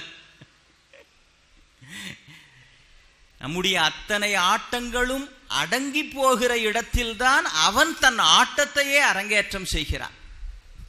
மனிதனுடைய அத்தனை ஆட்டத்தை என்ன பார்த்தா, எங்கேயா கூட்டு போங்க எங்கேயா கூட்டு போங்கன்னு ஒரு அம்மா சொல்லிச்சு, சரிவா போகலாம் அப்படின்னு இப்படி அழிச்சுக்கிட்டே போனா சுடுகாட்டு கழிச்சுட்டு போயிட்டான். அந்த அம்மா பதறி போச்சு. என்னங்க இங்க கூட்டு வந்திருக்கான், நான் நினைச்சா இங்க வரணும்னு அவனும் சாவறான் அப்படின்றாரு. இதெல்லாம் ஒரு விளக்கம் ஐயா? மனிதனுடைய அத்தனை ஆட்டங்களும் அடங்குகிற அந்த இடத்தில் தான் அவன் ஆடிக்கொண்டிருக்கிறான். என்ன அர்த்தம்? இந்த உடம்பு எங்கே எரிகிறதோ அங்கேதான் பெருமான் இருக்கிறான். இந்த உடம்பு ஆசை தீக்கான அடையாளம். பஞ்சபுலன்களும் ஆசை தீ பற்றி எரியக்கூடிய இடம். எங்கே ஆசை தீ அடங்குகிறதோ அங்கேதான் ஞான தீ சுடர் விடுகிறது என்பதை காட்டுவதற்காகத்தான் சுடுகாட்டிலே எம்பெருமானுடைய ஆனந்த நடனம் அரங்கேறு. அப்படி ஒப்பற்றவனாக இருக்கிறவன் அவன். அவனை எப்படி நாம் நம் பக்கமாக ஈர்ப்பது? பெரியவர்கள் ரொம்ப சுலபமா சொன்னாங்க. ஒன்றும் இல்லப்பா, ஒரே ஒரு வலை ஒன்று கையில வச்சுக்க, அந்த வலையை தூக்கி போடு, தானா அவனே வந்து மாட்டுவான். பக்தி வலையில் படுவோன் காண்க. பக்தி வலையில் படுவோன் காண்க. நிஜமாகவே அப்படி ஒருத்தர் செஞ்சாரு. அதிபத்தர்னு பேரு. தினம் என்ன பண்ணுவாரு, கடலுக்கு போய் வலை வீசி, அப்படி வலை வீசி பிடிக்கிற மீன்கள்ல முதல் மீன் இருக்குதே அது சிவபெருமானுக்குன்னு விட்டுருவார். வலை முகந்து அப்படி வலை முகந்த பிறகு அதிலே வந்து மாட்டுகின்ற மீன்களில் தலைமீன் ஒன்றை நட்டம் புரியும் நம்பர்க்கு என்று விட்டு வருவார். விடாத அன்புடன் விருப்பினார். நட்டம் புரியும் நம்பர்க்கு என்று ஒரு தலை மீன் அப்படி வலையை தூக்கி போடுறாரு. ஒரு 50-100 மீன் மாட்டுதுன்னு வச்சுங்க. இருக்கிறதுலயே பெரிய மீன். இன்னைக்கு யாராவது பெரிய ஆளா இருந்தா அவர் தலைப்பா அவரு அப்படின்றோம். தலை மீன் அதை எடுத்து சிவார்ப்பணம் அப்படின்னு விட்டுருவாராம். ஏன் விடுறாரு? விடுவது சிவனுக்கு அப்படின்னு விடுகிறார். சிவபெருமான் என்ன அந்த மீனை வச்சுக்கிட்டு வறுவல் பண்ணுவாரா, பொரியல் பண்ணுவாரா, குழம்பு வைப்பாரா? இவர் அதை பத்திலாம் யோசிக்கல. இவருடைய வாழ்க்கை சூழலில் மீன் என்பது உணவு பொருள். சிவபெருமானுக்கு மீன், அவர் சைவம். சிவனை விட ஒரு சிறந்த சைவன் ஒருவன் உண்டா? சைவனுக்கு போய் ஒரு மீனை நட்டம் புரியும் நம்பர்க்கு என்று முதல் மீன் அவருக்குன்னு விட்டுடுறார். இவர் விடுறாருன்றத ஒரு விரதமா வச்சிருக்கிறார்ன்றதை எப்படி சொல்றார் சேக்கிழார்? விட்டு விடுகின்றார் விடாத அன்பினால்னு எழுதினார். விடாத அன்பினால். அது மட்டுமல்ல, பெரும் விருப்பினால். என்ன பெரும் விருப்பினால்? விரதமாக ஒன்றை மேற்கொண்டால் அதை விருப்பத்தோடு செய்யணும். அதாவதுங்க, நம்ம சாமி கும்பிடுறோமே, பல பேர் சாமி கும்பிடுறதுன்றதுல 3 வகை உண்டு. ஒன்று பயத்தினால கும்பிடுவான். ஏன் இந்த வருஷம் மழையே பேல தெரியுமாலே, வேற ஒண்ணுலே, ஆத்தா கோச்சிக்கிட்டா, வருஷம் நம்ம குடும்பமா போய் குலதெய்வத்துக்கு பொங்க வைப்போம்லே, ஆத்தாளுக்கு இந்த வருஷம் பொங்க வைக்கல, அதான் அவ பொங்கிட்டா, இந்த வருஷம் மழையே இல்லை, ஆளே சாமி கும்பிடுவோம், அம்பாளை கும்பிடுவோம், ஆத்தாளை கும்பிடுவோம். பயத்தினால் சாமி கும்பிடுவது ஒரு வகை, பழக்கத்தினால சாமி கும்பிடுறதுன்னு ஒன்று உண்டு. வெறும் ஒரு habit, it has become a habit. பழக்கத்தினால தினம் காலைல எந்திரிக்கிறது, குளிக்கிறது, நெத்தியில் திருநீர் இட்டுக்கிறது, அப்புறம் பக்கத்தில் இருக்கிற கோவிலுக்கு அப்படி போயிட்டு, அது என்னமோ சார் காலைல எந்திரிச்ச உடனே குளிச்சுட்டு அப்படி சாமியை போய் தரிசனம் பண்ணிட்டு வந்தா தான் சார் நமக்கும் அன்னைக்கு பொழுது விடிஞ்ச மாதிரி இருக்கு. இது ஒரு பழக்கம். எங்க நண்பர் ஒருத்தர் எங்கள் வீட்டுக்கு பக்கத்தில் ஒரு பிள்ளையார் கோயில் இருக்கு. காலையில் அவர் புறப்பட்டு சைக்கிளை மெரிச்சிக்கிட்டு அப்படியே போவார். இந்த பக்கம் பிள்ளையார் கோயில் இருக்கும், சின்ன பிள்ளையார் சந்நிதி, இந்த பக்கம் மணிக்கூண்டு இருக்கும். தினம் அப்படி ஆஃபீஸுக்கு போகிறப்ப என்ன பண்ணுவார், இந்த பக்கம் பிள்ளையாரை பார்த்து கன்னத்தில் போட்டுக்கிட்டு இந்த பக்கம் மணிக்கூண்டை நிமிந்து நேரம் பார்த்துட்டு போவார். தினம் இப்படியே போய் போய் ஒரு நாள் பழக்கத்தில் என்ன பண்ணார், பிள்ளையாரை பார்த்து நிமிந்து பார்த்துட்டு மணிக்கூண்டை பார்த்து கன்னத்தில் போட்டுக்கிட்டு போகிறார். பழக்கமாகி போச்சு. நான் சிதம்பரத்தில் ஒரு கோவிலில் பேசிக்கிட்டே இருந்தேன். அப்போ இந்த நவக்கிரக சந்நிதி இருக்குங்களா, ஒரு தம்பி இப்படி சுற்றி வந்துக்கிட்டே இருந்தார். சுற்றி வந்துக்கிட்டே இருந்தால் திடீர்னு ரிவர்ஸில் சுற்ற ஆரம்பிச்சிட்டா. எனக்கு ஒன்றும் புரியல. நான் அதுக்கு பிறகு பேசி முடிச்சுட்டு அந்த தம்பி எழுத்தாப்புல உட்காந்தார். அவர்கிட்ட போய், அம்மா சுற்றிக்கிட்டே இருந்தீங்க தம்பி, திடீர்னு ஏன் ரிவர்ஸில் சுற்ற ஆரம்பிச்சிங்க, பொதுவாக அப்படிலாம் பண்ண மாட்டாங்களே, நீங்கள் ஏன் ரிவர்ஸில் சுற்ற ஆரம்பிச்சிங்கன்னு. அவர் சொன்னார், ஐயா அது ஒன்றும் இல்லைங்க, ஒரு ஜோசியர் ஒருத்தர் சொன்னார், எனக்கு வேலை கிடைக்கல, என்ன பண்ணணும்னு கேட்டேன், நல்ல இடத்துல வேலை கிடைக்கணும்னா என்னங்க செய்யலாம்னு அவர் சொன்னார்.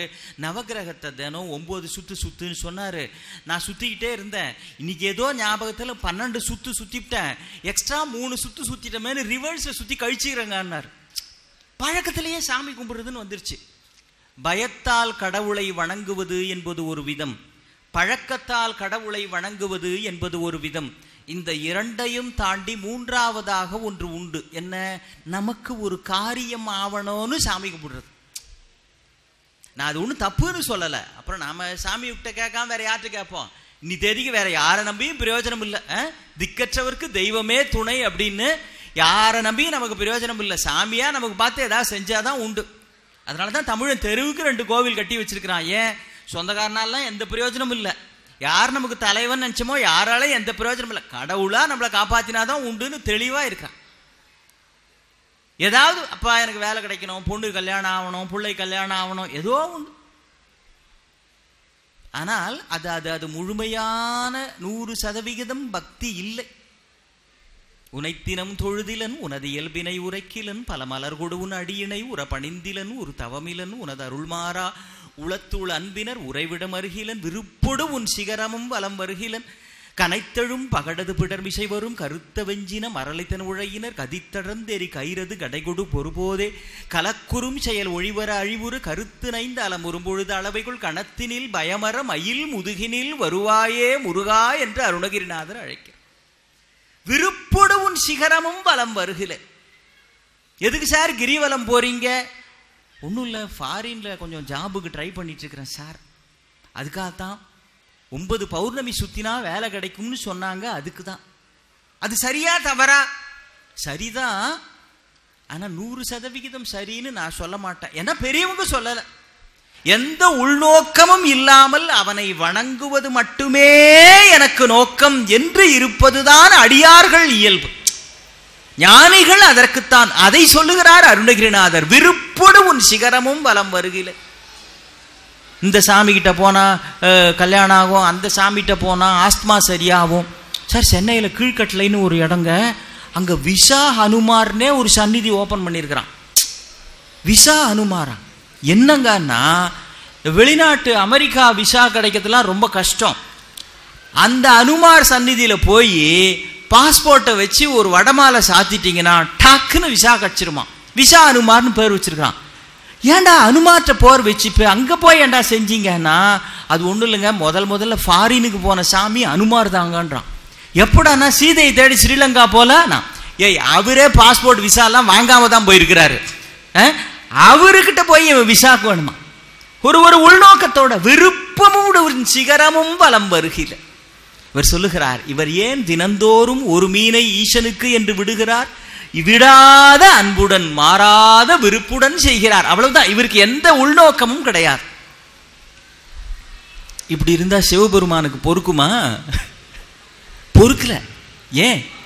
அதுக்கு ஒரு தனி காரணம் உண்டு. இல்லை, நமக்கு தோணும் சார் இதெல்லாம் ஒரு பெரிய விரதமா சார், அப்படி வலைய போயிட்டுனா ஒரு 50 மீன் மாட்டுது, ஒரு மீனை எடுத்து சிவனுக்குன்னு விடுறதெல்லாம் ஒரு பெரிய விஷயமா சார் அப்படின்னு.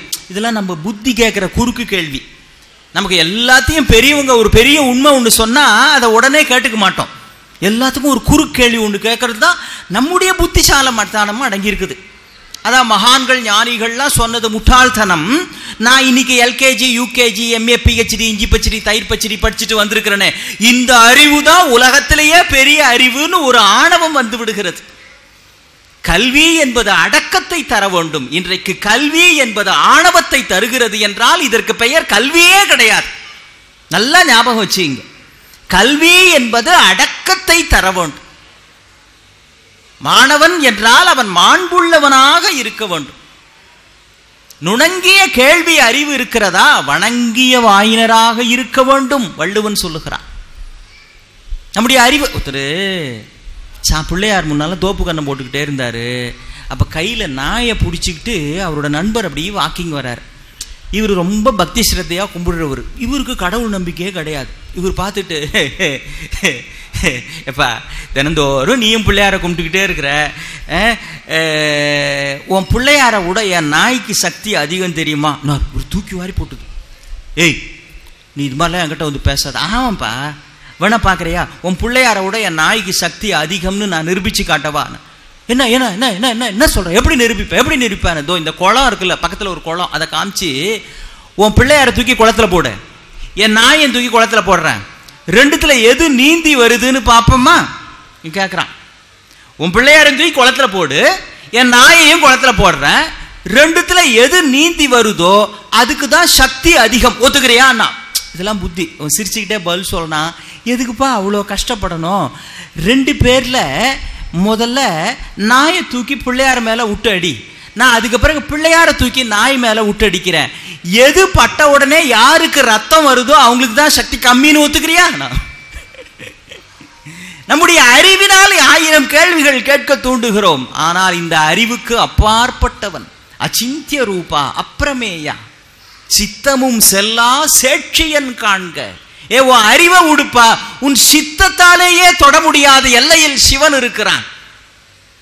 நீ ஒரு அடி ஸ்கேலை வச்சுக்கிட்டு இமயமலையை அளந்துட்டு தான் பேசிக்கிட்டு கிடக்குறீங்க.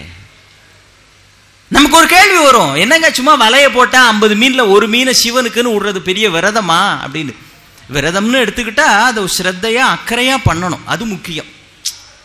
சில பேர் விரதம் இருக்கிறான்னு இவன் சாமியையும் படுத்துவான், வீட்டில் இருக்கிறவங்களையும் படுத்துவான். பார்த்துறீங்களா? சில பேர் மௌன விரதம் இருக்கிறான்னு எப்பா அவன் பேசுறதே தேவலாம்னு இருக்கும். எல்லாத்தையும் எழுதி எழுதி காமிச்சு, இல்லைன்னா ஆக்ஷன்லேயே காமிச்சு அந்த அம்மா வீட்டில் தவிக்கும்.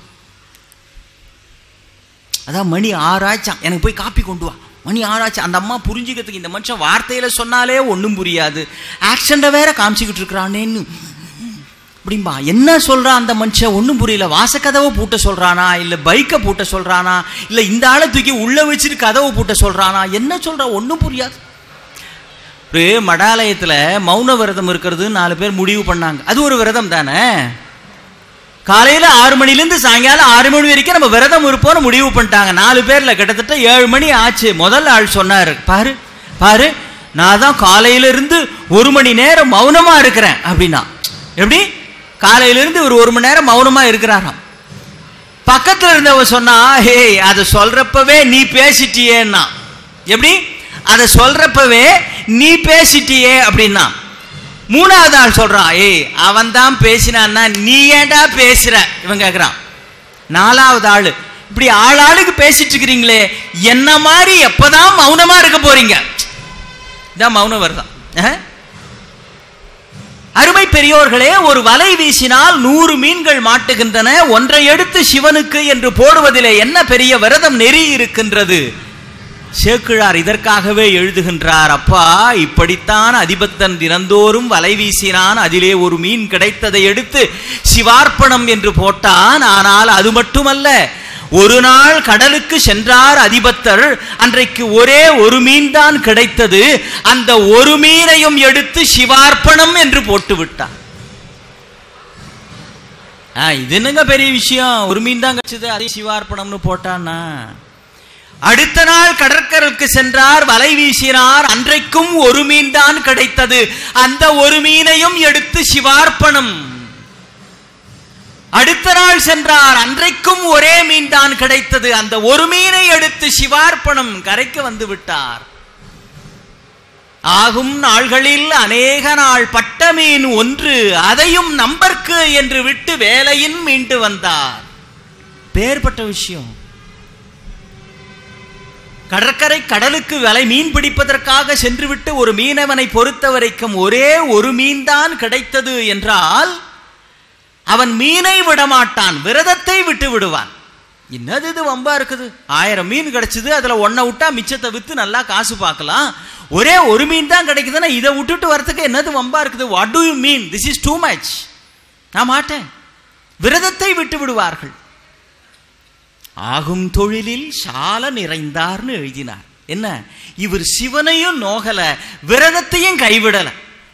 சிவனையும் நோகல. ஏன் தெரியுமா, நமக்கெல்லாம் ஏதாவது சின்ன கஷ்டம் வந்தாலே உடனே ஆண்டவன் என்ன மட்டும் ஏன் சார் இப்படி படுத்துறான், நான் என்ன சார் பாவம் பண்ண, உடனே நமக்கு தோணும்.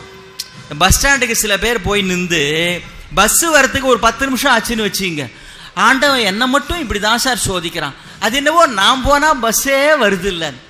இன்னும் சில பேர் பார்த்துருக்கிறீங்களா, கல்யாண வீட்டில் உக்காந்துக்கிட்டு பந்தியில் சாப்பிட்றப்பவே அழுத்துக்குவான், அது என்னவோ சார் நான் சாப்பிட்றப்ப மட்டும் இந்த பாயசத்தில் முந்திரி பருப்பு எனக்கு வருதே இல்லை சார், என் தலையில் பிரம்மா அப்படி எழுதிட்டான், உன் விடியா மூஞ்சியை மதிச்சு உன்னை கல்யாணத்துக்கு கூப்பிட்டதே பெருசு, இதில் பாயசத்துக்கு முந்திரி பருப்பு வேற வேணுமா. ஒரே ஒரு மீன் தான் கிடைக்கின்றது. எந்த வகையிலும் ஈசனையும் வருந்தவில்லை, விரதத்தையும் கைவிடவில்லை. ஒரு நாள் சிவபெருமான் என்ன செய்கின்றார், நீங்கள் நினைத்து பாருங்கள். இங்கிருந்து திருச்செந்தூருக்கு பிரைவேட் பஸ் எவ்வளவோ போகுது, அதுவும் விசேஷ நாளில் பஸ்ஸில் 50 பேர் 60 பேர் 70 பேர் 100 பேர் கூட ஏறுவாங்க இல்லை ஏற்றுவாங்க. அவ்வளோ கூட்டம் அன்னைக்கு கலெக்ஷன் பார்த்தா தானே உண்டு. இப்போ தினமும் ஒருவர் தான் ஏறுகிறார். அந்த கண்டக்டருக்கு எப்படி இருக்கும், அந்த டிரைவருக்கு எப்படி இருக்கும், அந்த ஓனருக்கு எப்படி இருக்கும். இவர் ஒருத்தருக்காக திருச்செந்தூருக்கா, ஐயா வாங்க ஐயா நான் சைக்கிள்லேயே உங்களை டபுள் சைச்சு கொண்டு போய் விட்டுறேன், இதுக்காக பஸ்ஸெலாம் ஓட்ட முடியாது பெட்ரோல் விற்கிற விலையில்.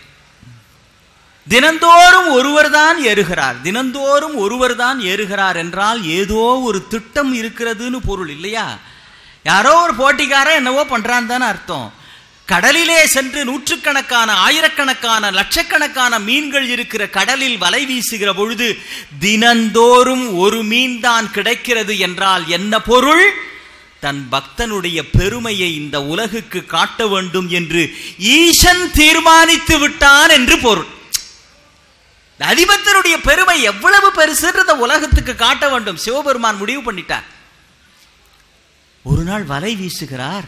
பெருமக்களே, வழக்கமாக கிடைக்கின்ற அந்த ஒரு மீனும் கிடைக்காமல் போய்விட்டது.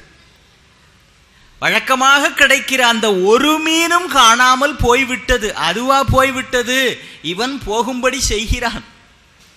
பதிலுக்கு உடம்பு முழுவதும் வைரம் வைடூரியம் தங்கம் பவழம் முத்து கோமேதகம் மாணிக்கம் என்று பதிக்கப்பட்ட உலகம் விலையில்லா மீன் ஒத்த படிவம் ஒன்று வந்து பட்டது. ஒரு மீன் பொம்மை, உடம்பு முழுக்க வைரம் வைடூரிய முத்து மாணிக்கம், இந்த உலகமே அதுக்கு விலையா கொடுத்தா கூட அதையும் தாண்டி மதிப்பு உள்ளது. அப்படி ஒரு மீன் பொம்மை ஒன்று மாட்டுகிறது. இப்ப அவர் என்ன செய்கிறார் அப்படிங்கிறது தான் முக்கியம். இது நாள் வரைக்கும் ஒரே ஒரு மீன் தான் கிடைச்சது, அதையும் விட்டுட்டாரு. குடும்பத்தில் மிகப்பெரிய வறுமையில் இருக்கிறது. உற்றார் சொந்தம் பந்தம் பிள்ளைகள் மனைவி எல்லோரும் கடும் பசியிலே இருக்கிறார்கள். வீடு ஒழுகுகிறது, குடிசை வீடாக மாறிவிட்டது. வியாபாரம் இல்லை, வணிகம் இல்லை, இருந்த ஒன்றையும் விட்டுவிட்டார். கடுமையான வறுமையிலே இருக்கிறார். இந்த நிலையிலே உலகத்திற்கே இணையில்லாத விலையில்லாத மகத்தான மீன் பொம்மை ஒன்று, அத்தனை விலை உயர்ந்த கற்களும் பதிக்கப்பட்ட ஒரு மீன் பொம்மை கிடைக்கிறது. இவர் என்ன செய்தாராம், பொன்கழல் பெருமானுக்கு நீ சென்று சேர்க சிவார்ப்பணம் என்று அதையும் விட்டுவிட்டார் அதிபத்தர். எவ்வளவு பெரிய விஷயம். சிவபெருமான் என்ன செஞ்சாராம், இந்த உலகத்தில் ஒரு மனிதன் எந்த ஆசையை வேண்டுமானாலும் விட்டு விடுவான். அடுத்த வேளை உணவு வேண்டும் என்றாலும் அதற்கு பொருள் வேண்டும், பணம் வேண்டும், செல்வம் வேண்டும். அந்த செல்வம் கோடிக்கணக்கில் கிடைக்கக்கூடிய அளவில் ஒன்று கிடைத்த பொழுதும் என் மீது வைத்த பக்தியால் அதையும் சிவார்ப்பணம் என்று நீ விட்டுவிட்டாய் என்றால் உன்னை விட பெரிய பக்தன் யார் என்று எம்பெருமான் அப்பொழுதே தன் அருட்கலத்தால் அவனை கைலாசத்திற்கு அழைத்து சென்றான் என்று முடிக்கிறார். பேர்பட்ட விஷயம் சார். எதை வேணாலும் துறந்துருவான். பிள்ளை பாசம் என்று பெரிய விஷயம்னு சொல்லுவாங்க. சில பேர் இதெல்லாம் பிள்ளையா சார், நான் போன ஜென்மத்தில் பண்ண பாவம்பா. இந்த ஜென்மத்தில் பண்ண பாவம் இல்லை, போன ஜென்மத்தில் பண்ணது. ஏன் இந்த ஜென்மத்து பண்ண பாவமா இருந்தால் அது இதை விட மோசமா இருக்கும். இவனுக்கே தெரியும் போன ஜென்மத்தில் பண்ண பாவம் சார். இன்னும் சில பேர் உண்டு, தபார் நான் செத்தாதான் சொத்தெல்லாம் பிரிக்கணும்பா. பையன் உடனே சரி அதுக்கு நான் ஏற்பாடு பண்றான்பா. எதுக்கு? சொத்தை பிரிக்கவா இல்லை போய் சேர்றதுக்கு? பிள்ளை பாசத்தை கூட துறந்து விடுகிறவர்கள் உண்டு. அதை விட முக்கியம், இந்த உலகத்துல வேற எதை கொடுத்தீங்கன்னாலும் ஒரு எல்லைக்கு மேல போரு சார் போரு சார்பாங்க. நீங்க விதவிதமா பசிச்சிருக்கிறவங்க முன்னால இலைய போட்டு பஞ்சபட்ச பரமான்னத்தை அப்படியே பரிமாறுங்க. சார் இன்னும் கொஞ்சம், சார் இன்னும் கொஞ்சம், இன்னும் கொஞ்சம், ஒரு லெவல் வரைக்கும் தான். வயிறு ரொம்பிடுச்சுன்னா போருங்க போருங்க போருங்க. அச்சு sir sir bore sir bore sir bore sir. கொஞ்ச நேரத்துக்கு முன்னால பசிக்குது பசிக்குதுன்னு கத்தினவன் இப்ப bore sir bore sir bore sir. உணவு ஒரு எல்லைக்கு மேல் போதும். பிள்ளைகள் சார் வீட்டில் 2 பிள்ளைங்க தான் இருக்குது, 2 பசங்க, ஒரு பெண் குழந்தை. அச்சுச்சோ பேசாம இருங்க சார், இது 2 படுத்துற பாடே பெரும்பாடா இருக்குது. பிள்ளை பாசம், மனைவி பாசம். அச்சுச்சோ ஒன்னையே சமாளிக்க முடியல, நீங்க வேற சும்மா இருங்க சார். திரு சாமியார்ட்ட போய், சாமி என் வீட்டுக்காரி சமாளிக்க முடியல, எல்லாத்துக்கும் எதிர்த்து எதிர்த்து பேசிட்டு இருக்கிறா, அவ வாயை கட்டுறதுக்கு ஒரு மந்திரம் சொல்லுங்க சாமின்னார். சாமி பலார்னு ஒரு அறை விட்டார். அட பாவி, அது தெரியாதனால தாண்டா நானே சாமியாரா வந்தேன், எங்கிட்ட வந்து மந்திரம் கேட்க. எதை வேண்டுமானாலும் மனிதன் துறந்து விடுவான், ஒன்றை மட்டும் துறக்க முடியாது, அதுதான் பொருள் ஆசை. நடந்ததுங்க. போன வருஷம் அமெரிக்காவில் ஒரு மிகப்பெரிய செல்வந்தர் தற்கொலை பண்ணிக்கிட்டார். தற்கொலை பண்ணிக்கிட்டார், பெரிய செல்வந்தர். எதனால தெரியுங்களா? ஒரு நாள் அவருடைய பேங்க் பாஸ்புக்கை எடுத்து பார்த்துருக்கிறாரு. 16 கோடி அவர் கணக்கில் இருக்குது. 16 கேட்குறப்பவே சில பேருக்கு திக்குன்னும். 16 கோடி அவர் அக்கௌண்ட்ல இருக்கு. அச்சுஷோ 16 கோடி தானே இருக்கு, நான் நாளைக்கு என்ன செய்ய போறேன், எதிர்காலத்தில் எப்படி நான் வாழ போறேன்னு பயத்தில் தற்கொலை பண்ணிக்கிட்டார். நடந்த செய்தி ரீடர் ஜெய்ஸ்ல போட்டிருக்கிறான். எவ்வளவு வந்தாலும் போதாது போதாது என்று சொல்லக்கூடியது மனித குணம். ஆனால் அப்பேற்பட்ட செல்வத்தையே என் மீது வைத்த பக்தியின் காரணமாக ஒருவன் தூக்கி எறிந்தான் என்றால் பொதுவாக அவன் வலையிலே மீன்கள் தான் மாட்டும். அப்பனே உன் பக்திக்காக நானே வந்து மாட்டுகிறேன், பக்தி வலையில் படுவோன் காண்க. பொழுது புரிகிறதா? மணிவாசக பெருமான் தொட்டிருக்கிற எல்லை. ஏமப்பேரூருங்கிற ஊர்ல நமிநந்தியடிகள் மிகப்பெரிய பக்தர். அவர் செய்கிற தொண்டு ஒன்றே ஒன்றுதான். என்ன? தினந்தோறும் சிவன் கோவிலுக்கு விளக்கு ஏற்றுவார், அவ்வளவுதான். எல்லாம் கை நிறைய ஒரு டின் நிறைய எண்ணெய் வாங்கிக்குவார், போய் ஒவ்வொரு விளக்குக்காக எண்ணெய் போட்டுட்டு வருவார். சிவாலயங்களுக்கு விளக்கு ஏற்றுவார். அலக்குமிட்டு மெழுக்குமிட்டு மாதிரி திருநாவுக்கரசர் அது மாதிரி இவர் விளக்கிடுவார். சிவன் கோவிலிலே விளக்கேற்றுவது என்பது மிகப்பெரிய புண்ணியம். பெருமக்கள் தெரிந்து கொள்ள வேண்டும். வேற எந்த பரிகாரமும் செய்ய வேண்டாம். ஒரு விளக்கு ஒன்று உங்களால் முடிந்தது ஏற்றி வைத்தால் போதும். அதை நம்முடைய பெரியவர்களே சொல்லி வைத்திருக்கிறார். சிவன் கோவில்ல விளக்கு ஒன்று லேசா அதனுடைய சுடர் மங்க ஆரம்பிச்சுது. குடுகுடுன்னு அந்த வழியா ஒரு எலி ஒன்று அப்படி ஓடி இருக்குது. அது ஓடின வேகத்துல அதனுடைய மூக்கு பட்டு அந்த திரி அப்படி தூண்டப்பட்டிருக்கு. சுடர் விளக்காயினும் தூண்டுகோல் தேவைன்னு பழமொழி உண்டு. அந்த சுடர் கொஞ்சம் கொஞ்சமா குறைய போற நேரத்துலங்க அது அதனுடைய மூக்கு டக்குன்னு பட்டு அந்த சுடர் மறுபடியும் எரிய ஆரம்பிச்சு, திரி தூண்டப்படுது. அந்த எலிதான் அடுத்த பிறவியிலே மகாபலி சக்கரவர்த்தியாக பிறந்தது. தெரியாம சிவன் கோவில்ல அந்த எலிக்கு எந்த விதமான இன்டென்ஷனும் கிடையாது. விளக்க தூண்டி விடணும் அப்படின்னும் தூண்டி விட்டா புண்ணியம்னோ எதுவும் கிடையாது. தற்செயலாக நடந்த அந்த ஒரு செயலுக்கே, தற்செயலாக திரியை தூண்டி விட்டதற்கே அடுத்த பிறவியிலே மகாபலி சக்கரவர்த்தியாக பிறந்தது. மகாபலி சக்கரவர்த்தியாக பிறந்தது மட்டுமல்ல, வாமனா அவதாரமாக நாராயணன் வந்த பொழுது அந்த அவதாரத்தை தரிசனம் செய்கிற பாக்கியமும் கிடைத்தது இல்லையா? மகாபலி சக்கரவர்த்திக்கு அந்த அவதாரத்தை காண்கிற பெரும் தரிசனம் கிடைத்தது. திருவிக்கிரமனாக விண்ணுக்கும் மண்ணுக்குமாக நின்று அவன் திருப்பாதங்களை சிரசில் தாங்குகிற பாக்கியம் கிடைத்ததே. தற்செயலா அப்படி மூக்குனால தூண்டி விட்டதுக்கா? அந்த பெரும் தொண்டை நமினந்தி அடிகள் செய்கிறார்கள். எதுக்காக?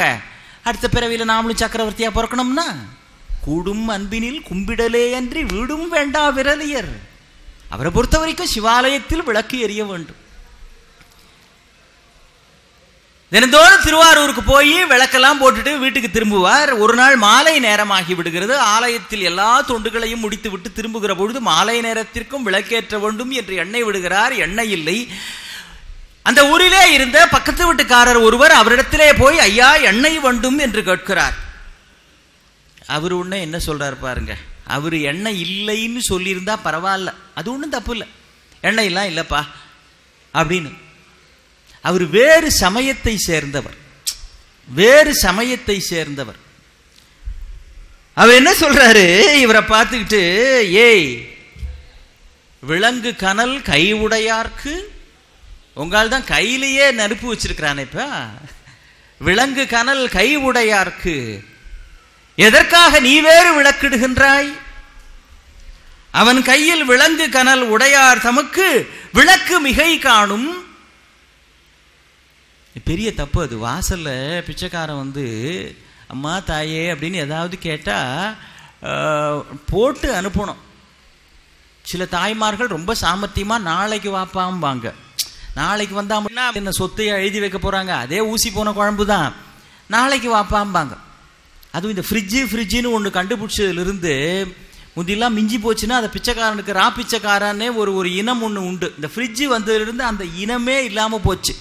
ஏன்னா அதை அப்படியே மிஞ்சி போன குழம்பு ரசத்தெல்லாம் எடுத்து வச்சுட்டு ஃப்ரிட்ஜில் மறுநாள் காலையில் நாம் வந்து உக்காடுறப்போ நமக்கு முதல் நாள் அதை ராப்பிச்சக்காரனுக்கு போட்டிருக்க வேண்டியதை அது வீட்டுக்காரருக்கு ரொம்ப அன்போட இந்தாங்க அப்படின்னு அவர் அந்த குழம்பு, ஏம்மா இந்த குழம்பு நீ போன வாரம் செஞ்சு அதே மாதிரி வெண்டைக்காய் குழம்பு மாதிரியே இருக்குதுங்க. அந்த அம்மா உடனே அதே மாதிரி இல்லைங்க, அதே தான் முதல் நாள் இருந்தது. இந்த ஃப்ரிட்ஜுன்னு ஒன்று கண்டுபிடிச்சு வச்சிருக்கிறேன், நாளைக்கு வாப்பா அப்படின்னு சொல்லி அனுப்புவாங்க. அது ரொம்ப தப்பு. என்ன இருக்கிறதோ அதை போடணும். அவர் என்ன சொன்னாரு, அவர் வேறு சமயத்தை சேர்ந்தவர். மற்ற சமயங்களுக்கும் நம்முடைய இந்து சமயத்திற்கும் ஒரு முக்கியமான வேறுபாடு ஒன்று உண்டு.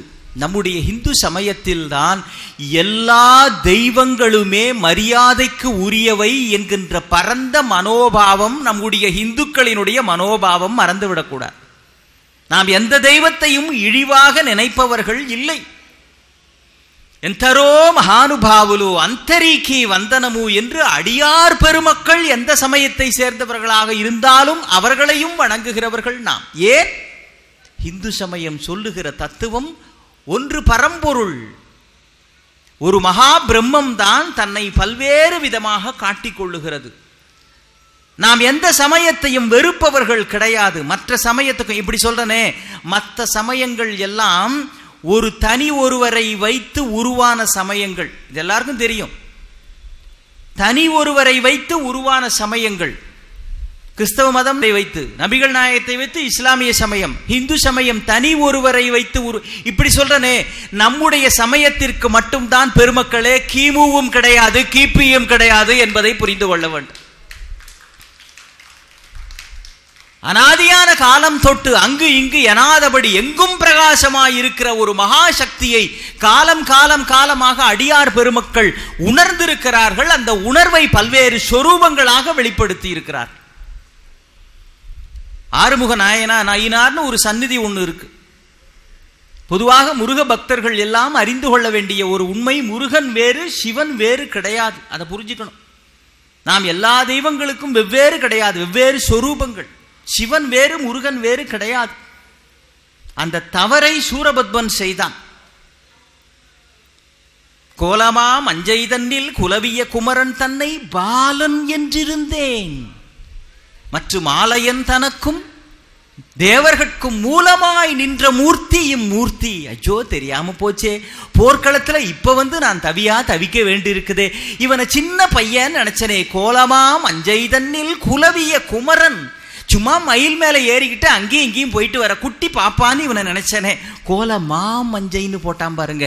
என்ன அர்த்தம்? முருகன் எவ்வளவு குழந்தையா, இவன் பக்கத்துல நின்றான் அப்படின்னா மயில் கூட பெருசா தெரியுதான். கோலமா மஞ்சை குலவிய குமரன்.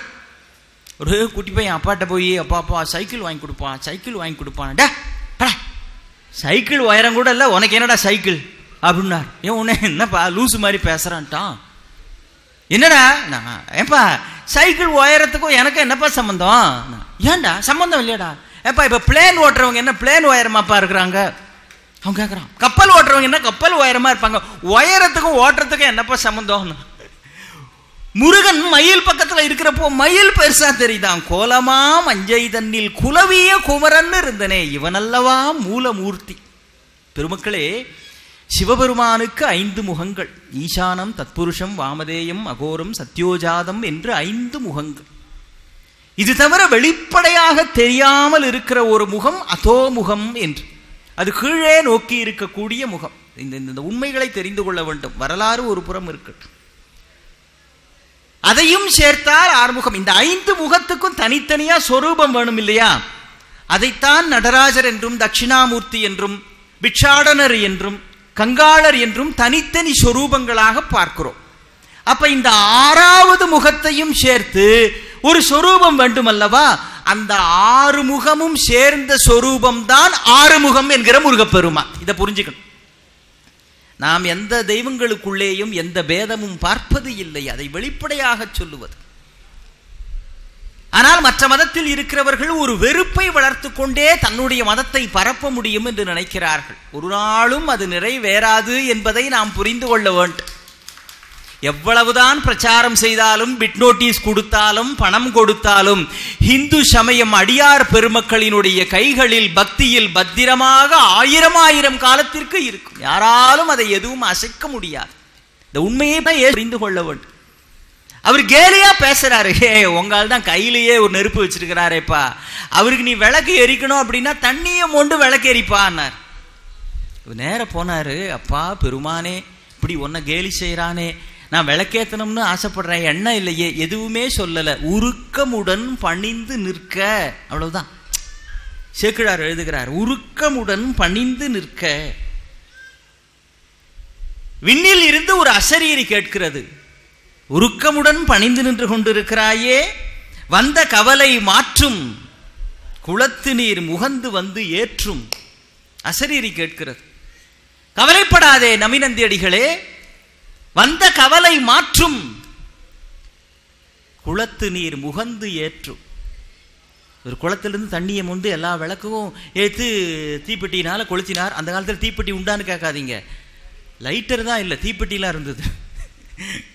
ஏற்றுகிறார். தண்ணீரை முகந்து விட்டவுடன் எல்லாம் எரிகிறது. விஷயம் புரியுதுங்களா? சிவபெருமான் நினைச்சிருந்தார்னா இவர் அப்பா இது மாதிரி நடந்து விட்டதே என்று உருக்கமோடு நிற்கிற பொழுதே எல்லா விளக்குகளும் சுடர் விடுவது மாதிரி செஞ்சிருக்கலாமே, எண்ணெயே இல்லாம விளக்கு எரிகிற மாதிரி செஞ்சிருக்கலாமே, தானாகவே எரிவதாக செய்திருக்கலாம், அல்லது தானாகவே எல்லா அகல்களிலும் உள்ள எண்ணெய் வந்ததாகவும் சுடர் வந்ததாகவும் செய்யலாமே. பெருமான் நினைச்ச அண்ட சராச்சரங்களையே படைத்தவன், அவனுக்கு என்ன 5 லிட்டர் எண்ணெய்க்கா பஞ்சம்? அவன் நினைச்சிருந்தானா பண்ணியிருக்கலாமே. வேண்டும் என்றே குளத்து நீர் முகந்து வந்து ஏற்றும்னு என்று சொல்லுகிறார். அந்த தண்ணீரை விட்ட பிறகுதான் அந்த ஜோதி பற்றுகிறது என்றால் என்ன பொருள்? அவர் என்ன சொன்னாரு? கேலியா சொன்னாரு. வேணும்னா குளத்திலேருந்து தண்ணி எடுத்து விட்டு ஏத்துனாருல. என் பக்தன் கேட்டான் என்றால் தண்ணீரை கூட நெருப்பாக மாற்றுவதற்கு நான் அருள் செய்வேன் என்பதை காட்டுவதற்காகவே தண்ணீரை விட்டு ஏற்றும்படி செய்கிறார். தண்ணீரை விட்டா எரியாது, அது அறிவியல். பக்தியோடு தண்ணீரை விட்டால் அது சுடராக மாறும், அது அருளியல். விஷயம் புரியுதுங்களா? கிண்ணத்தில் எண்ணெய் இருக்கிறதா என்பது முக்கியம் அல்ல, எண்ணத்தில் பக்தி இருக்கிறதா என்பதைத்தான் பரமன் பார்க்கின்றார். இந்த உலகத்தில் அப்படி பார்த்து அருள் செய்வதற்கு வேறு ஒருவனும் கிடையாது. இறைவன் நம்மிடத்தில் என்ன இருக்கிறது என்பதை பார்ப்பது இல்லை. நாம் ஆலயத்திற்கு எதை எடுத்து வந்தாலும் அவன் ஏற்றுக்கொள்ளுகின்றான். வாரியார் சாமிக்கு தான் சொல்லுவாங்க, இந்த அர்ச்சனை தட்டு, தேங்காய், பழம், பூ எல்லாத்தையும் எடுத்துக்கிட்டு கோவிலுக்குள்ள வேகமாக ஒருத்தர் வந்தாரா, இந்த தேங்காய் அப்படி உருண்டு போய் வாழைப்பழத்து மேல அப்படி இடிக்குது. வாழைப்பழம் உடனே சொல்லுது, தள்ளிப்போ தள்ளிப்போ, உருண்டு வந்து என் மேல இடிக்கிற, உள்ள போ. அந்த ஐயர் உன்னை ஓங்கி கல்லுல அடிச்சு மண்டையை உடைப்பார்ப்பாரு, மண்டையை உடைப்பார்ப்பாருங்குது அந்த வாழைப்பழம். அதுக்கு இந்த தேங்காய் உடனே என்னென்னவோ சொல்றிய, உள்ள போ, ஊதுவத்தி ஸ்டாண்டே உன் முதுகு தான், வத்திய கொளுத்தி உன் முதுகுல தான் அவர் குத்தி வைக்க போறார், உள்ள போ உள்ள போன்னுச்சான். அதே மாதிரி உள்ள போன உடனே தேங்காயை அவர் உடைச்சாரு, ரெண்டாச்சு. அதுக்கு பிறகு ஊதுவத்தி ஸ்டாண்டா அந்த வாழைப்பழத்து மேல குத்தினாரு, ரெண்டும் முகத்தை தொங்க போட்டுக்கிட்டு வெளில வருது. அப்ப இந்த வாழைப்பழம் சொல்லிச்சு, என்னப்பா வச்சாரா, மண்டை வலிக்குதா, அயோடெக்ஸ் வேணுமா, அமுதாஞ்சனம் வேணுமான்னு. இது ஒண்ணு, சும்மாரு சும்மாரு, முதுகுல நல்லா தேய்ச்சிக்க, ஆக்ஸ் ஆயில் போட்டு தேய், அப்பயாவது வலி போகுதா பாவம்னு. சரி சரி, நாம கிண்டல் பண்றதெல்லாம் இருக்கட்டும், நம்ம உள்ள போனப்போ நம்ம 3 பேரா போனோம், இப்ப 2 பேர் தானே திரும்புறோம் அப்படின்னுச்சு. ஆமா இல்ல, 3 பேரா போனோம், நம்மளோட ஒருத்தன் வந்தானே வெள்ளையா சின்னதா, அவன் இருக்கிற இடமே தெரியாம ரொம்ப வாசனையா அடக்க ஒடுக்கமா அவன் பாட்டு இருந்தானே. ஆமா, கல்பூரம்னு பேரு, நீயும் உள்ள போன திரும்ப வந்துட்ட, நானும் உள்ள போனேன் திரும்ப வந்துட்டேன், ஆனா அவன் இருக்கிற இடமே தெரியல, அவன் உள்ள போனா அவன் அப்படியே ஜோதியோட ஜோதியா சுவாமி கிட்ட ஐக்கியமாயிட்டானே. ஆமாம்பா, இருக்கிற இடமே தெரியாம வெள்ளையா இருக்கிறவங்க எல்லாம் சாமி கிட்டக்க போனா அப்படியே அவனோடு கலந்து விடுவார்கள்ங்கிற மகத்தான பாடத்தை எல்லாம் அவன் கத்து கொடுத்திருக்கிறான். கற்பூரம்னா இதான்பா கற்பூர, நமக்கெல்லாம் முன்ஜென்ம வாசனை, அவன் தான் பிறப்பிலேயே வாசனையோட இருக்கிறான், அதனால தான் அப்படியே கலந்துட்டான்னு சொல்லிச்சான். அருமை பெருமக்களே, அந்த ஒருவன் எண்ணிக்கையில் மட்டுமல்ல, ஒப்பற்றவனாக இருப்பதிலும் அந்த ஒருவன் தான். அவன் நம்மிடத்தில் உள்ளம் எப்படி இருக்கிறது என்பதைத்தான் பார்க்கிறானே தவிர, அவனுக்கு நாம் நிவேதனமாக எதை வைக்கிறோம் என்பதையோ, அவனுக்கு என்ன ஆராதனை அபிஷேகம் செய்கிறோம் என்பதையோ அவன் பார்ப்பது இல்லை. நம்ம சாமிக்கு வைக்கிறோமே நைவேத்தியம், அதை சாமி எப்பங்க ஏத்துக்கிறாரு? இந்த ஒன்றை சொல்லி நிறைவு செய்கிறேன், மிக முக்கியமான விஷயம். சாமிக்கு நைவேத்தியம்னு ஒன்று செய்யறாங்களே, அதை எப்ப சாமி ஏத்துக்கிறாரு? நிறைய பேர் நைவேத்தியம்னு ஒன்று செய்யறதே சாமி அதை ஏத்துக்க மாட்டார் அப்படின்னு அவர் பேர்ல இருக்கிற நம்பிக்கையில தான். இப்ப பிள்ளையார் சதுர்த்தி அன்னைக்கு ஒரு தட்டு நிறைய 21 கொழுக்கட்டையை பண்ணி பிள்ளையார் முன்னால வைக்கிறோம். பிள்ளையார் உடனே டாக்குன்னு அப்படி தும்பிக்கையை நீட்டி ஒரு 4 கொழுக்கை பண்ணி தாம் பக்கம் ஒதுக்குறாருன்னு வச்சுக்கோ, என்ன ஆகும்? அவ்வளவுதான். அது ஒரு நைவேத்தியமே கிடையாது. இதுனா வம்பா இருக்கு. நைவேத்தியம் வைக்கிறதெல்லாம் பிள்ளையாரா எடுத்துக்கிட்டு போனா அப்புறம் ஒரு பையன் ஒரு வீட்டில் பிள்ளையார் சதுர்த்தி, அம்மா அழகாக கொழுக்கட்டை பண்ணியிருக்கிறாங்க, கொண்டு வந்து சாமி முன்னால் வச்சாங்க. ஒரு குட்டி பையன் ஒருத்தன் பார்த்துட்டு, அம்மா அம்மா எனக்கு 2 கொழுக்கட்டை வேணுமா, எனக்கு 2 கொழுக்கட்டை வேணுமா, பார்த்தாலே நாக்கில் எச்சி ஊறுதுமா அப்படின்னா, சும்மாரா, அப்பா குளிச்சுக்கிட்டு இருக்கிறாங்க, குளிச்சுட்டு வந்து புது வேட்டி கட்டிக்கிட்டு பிள்ளையாருக்கு பூஜை பண்ணிட்டு நைவேத்தியம் பண்ணி அப்புறம் தான் உனக்கு தருவாங்க. அது வரைக்கும் சும்மாரம்மா, போமா, அப்பா ரொம்ப லேட் ஆகுறாருமா, அவர் எப்பமா வருது, நான் இப்பயே வேணுமா, நான் இப்பயே எடுத்துக்கிறேம்மா, நான் சுமார். அப்பா வந்து பூஜை பண்ணிட்டு தருவார், அதுக்கு பிறகுதான் அதை நீ எடுத்துக்கணும். அவசரப்பட்டுலாம் எடுத்தேன்னு வச்சுக்கோ, எடுத்தா என்னமா ஆகும், எடுத்தா என்னமா ஆகும்னு எடுத்தேன்னு வச்சுக்க, நைவேத்தியம் பண்றதுக்கு முன்னாலேயே கொழுக்கட்டை எடுத்து சாப்பிட்ட தேள் வந்து கொட்டும். அதெல்லாம் ஒன்றும் கொட்டாதுமான்னா. எப்படா தெரியும்? நான் ஏற்கனவே 2 எடுத்து சாப்பிட்டேம்மான்னா. அவன் எவ்வளோ உஷாரா இருக்கிறான் பாரு. இவ்வளவும் பண்ணிட்டு அந்த டேஸ்ட்ல மயங்கி தான் இன்னும் கேட்கறான். உஷாரா இப்ப மட்டும் பர்மிஷன் கேட்டு எடுத்துக்கிற நல்ல புள்ள மாதிரி. எப்ப சாமி நைவேத்தியத்தை ஏத்துக்கிறார்? இனி கிருத்திகையா இருக்கு, முருகனுக்கு ஒரு பால் பாயசம் பண்ணுவோம் அப்படின்னு நினைச்சு கோவிலுக்கு கொண்டு வந்தோம் அல்லது வீட்டிலேயோ பண்றோம். சில பேர் முறைப்படி ஓம் பிராணாய ஸ்வாஹா, வியாபானாய ஸ்வாஹா, வியானாய ஸ்வாஹா, சமானாய ஸ்வாஹா மந்திரங்கள்லாம் சொல்லி நைவேத்தியம் செய்வாங்க. அப்பயா? அல்லது தீபாராதனை முடிந்த பிறகு அதை எல்லோருக்கும் நாம் வீட்டில் இருக்கிறவர்களுக்கெல்லாம் கொடுக்கிற பொழுது, பக்கத்து வீட்டில் இருக்கிறவர்கள் எதிர் வீட்டில் இருக்கிறவர்களோடெல்லாம் பகிர்ந்து கொள்ளுகிற பொழுது அவர்களுக்குள் அந்தர்யாமியாக இருந்து ஏற்றுக்கொள்ளுகிறானா முருகன்? அல்லது அது செரிமானம் ஆகிற பொழுது ஏற்றுக்கொள்ளுகிறானா முருகன்? அருமை பெரியோர்களே, அதை மந்திரம் சொல்லுகிற பொழுதோ மற்றவர்களோடு பகிர்ந்து கொள்ளுகிற பொழுதோ முருகப்பெருமான அப்பொழுதுதான் ஏற்றுக்கொள்ளுகிறான் என்று இல்லை. இன்றைக்கு கிருத்திகை, நம் அப்பன் முருகனுக்கு ஒரு பால் பாயசம் நைவேத்தியம் செய்யலாம் என்று எப்பொழுது மனதால் நீங்கள் நினைக்கிறீர்களோ அப்பொழுதே முருகன் அதை ஏற்றுக்கொண்டு விடுகிறான். அதற்கு பிறகு செய்வதெல்லாம் நம்முடைய திருப்திக்காக, நமக்கு அழுத்தமாக மனதில் பதிய வேண்டும் என்பதற்காக. எம்பெருமான் எங்கே இருக்கிறான்? உள்ளத்தில் உள்ளானடி, உள்ளத்தில் உள்ளானடி. பார்க்கும் இடமெல்லாம் நீக்கமர நிறைகின்ற பரிபூர ஆனந்தம் அகத்தில் இருக்கின்றான். அவனை முகத்தில் கண்கொண்டு பார்க்கின்ற மூடர்கள் அகத்தில் கண்கொண்டு காண்பதே ஆனந்தம் என்று திருமூலர் சொன்னாரே. அப்படி எம்பெருமான் அகத்தில் இருந்து அண்டசராச்சரத்தையும் புறத்தே பரிபாலனம் செய்கிற காரணத்தினால் அந்த ஒருவன் ஒப்பற்ற ஒருவன் என்கிற சிந்தனையை உங்களோடு பகிர்ந்து கொள்ளுகிற பெருவாய்ப்பை எனக்கு அளித்த அத்தனை பெருமக்களுக்கும், ஆலயத்தை சேர்ந்தவர்களுக்கும், இங்கே இருந்து கேட்ட அடியவர் பெருமக்கள் அத்தனை பேருக்கும் என்னுடைய நெஞ்சார்ந்த நன்றியை கூறி நிறைவு செய்கின்றேன். வணக்கம். முருகனுக்கு அரோகரா. தென்னாடுடைய சிவனே போற்றி, எந்நாட்டவர்க்கும் இறைவா போற்றி.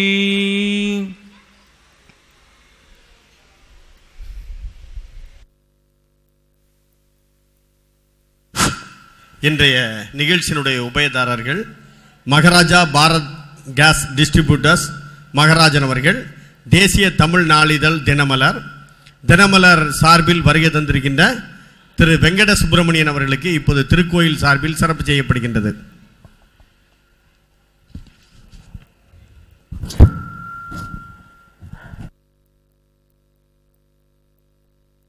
உள்ளூர் செய்திகளை உங்களுக்கு தொடர்ந்து வழங்க எங்கள் சேனலை சப்ஸ்கிரைப் செய்யுங்கள்.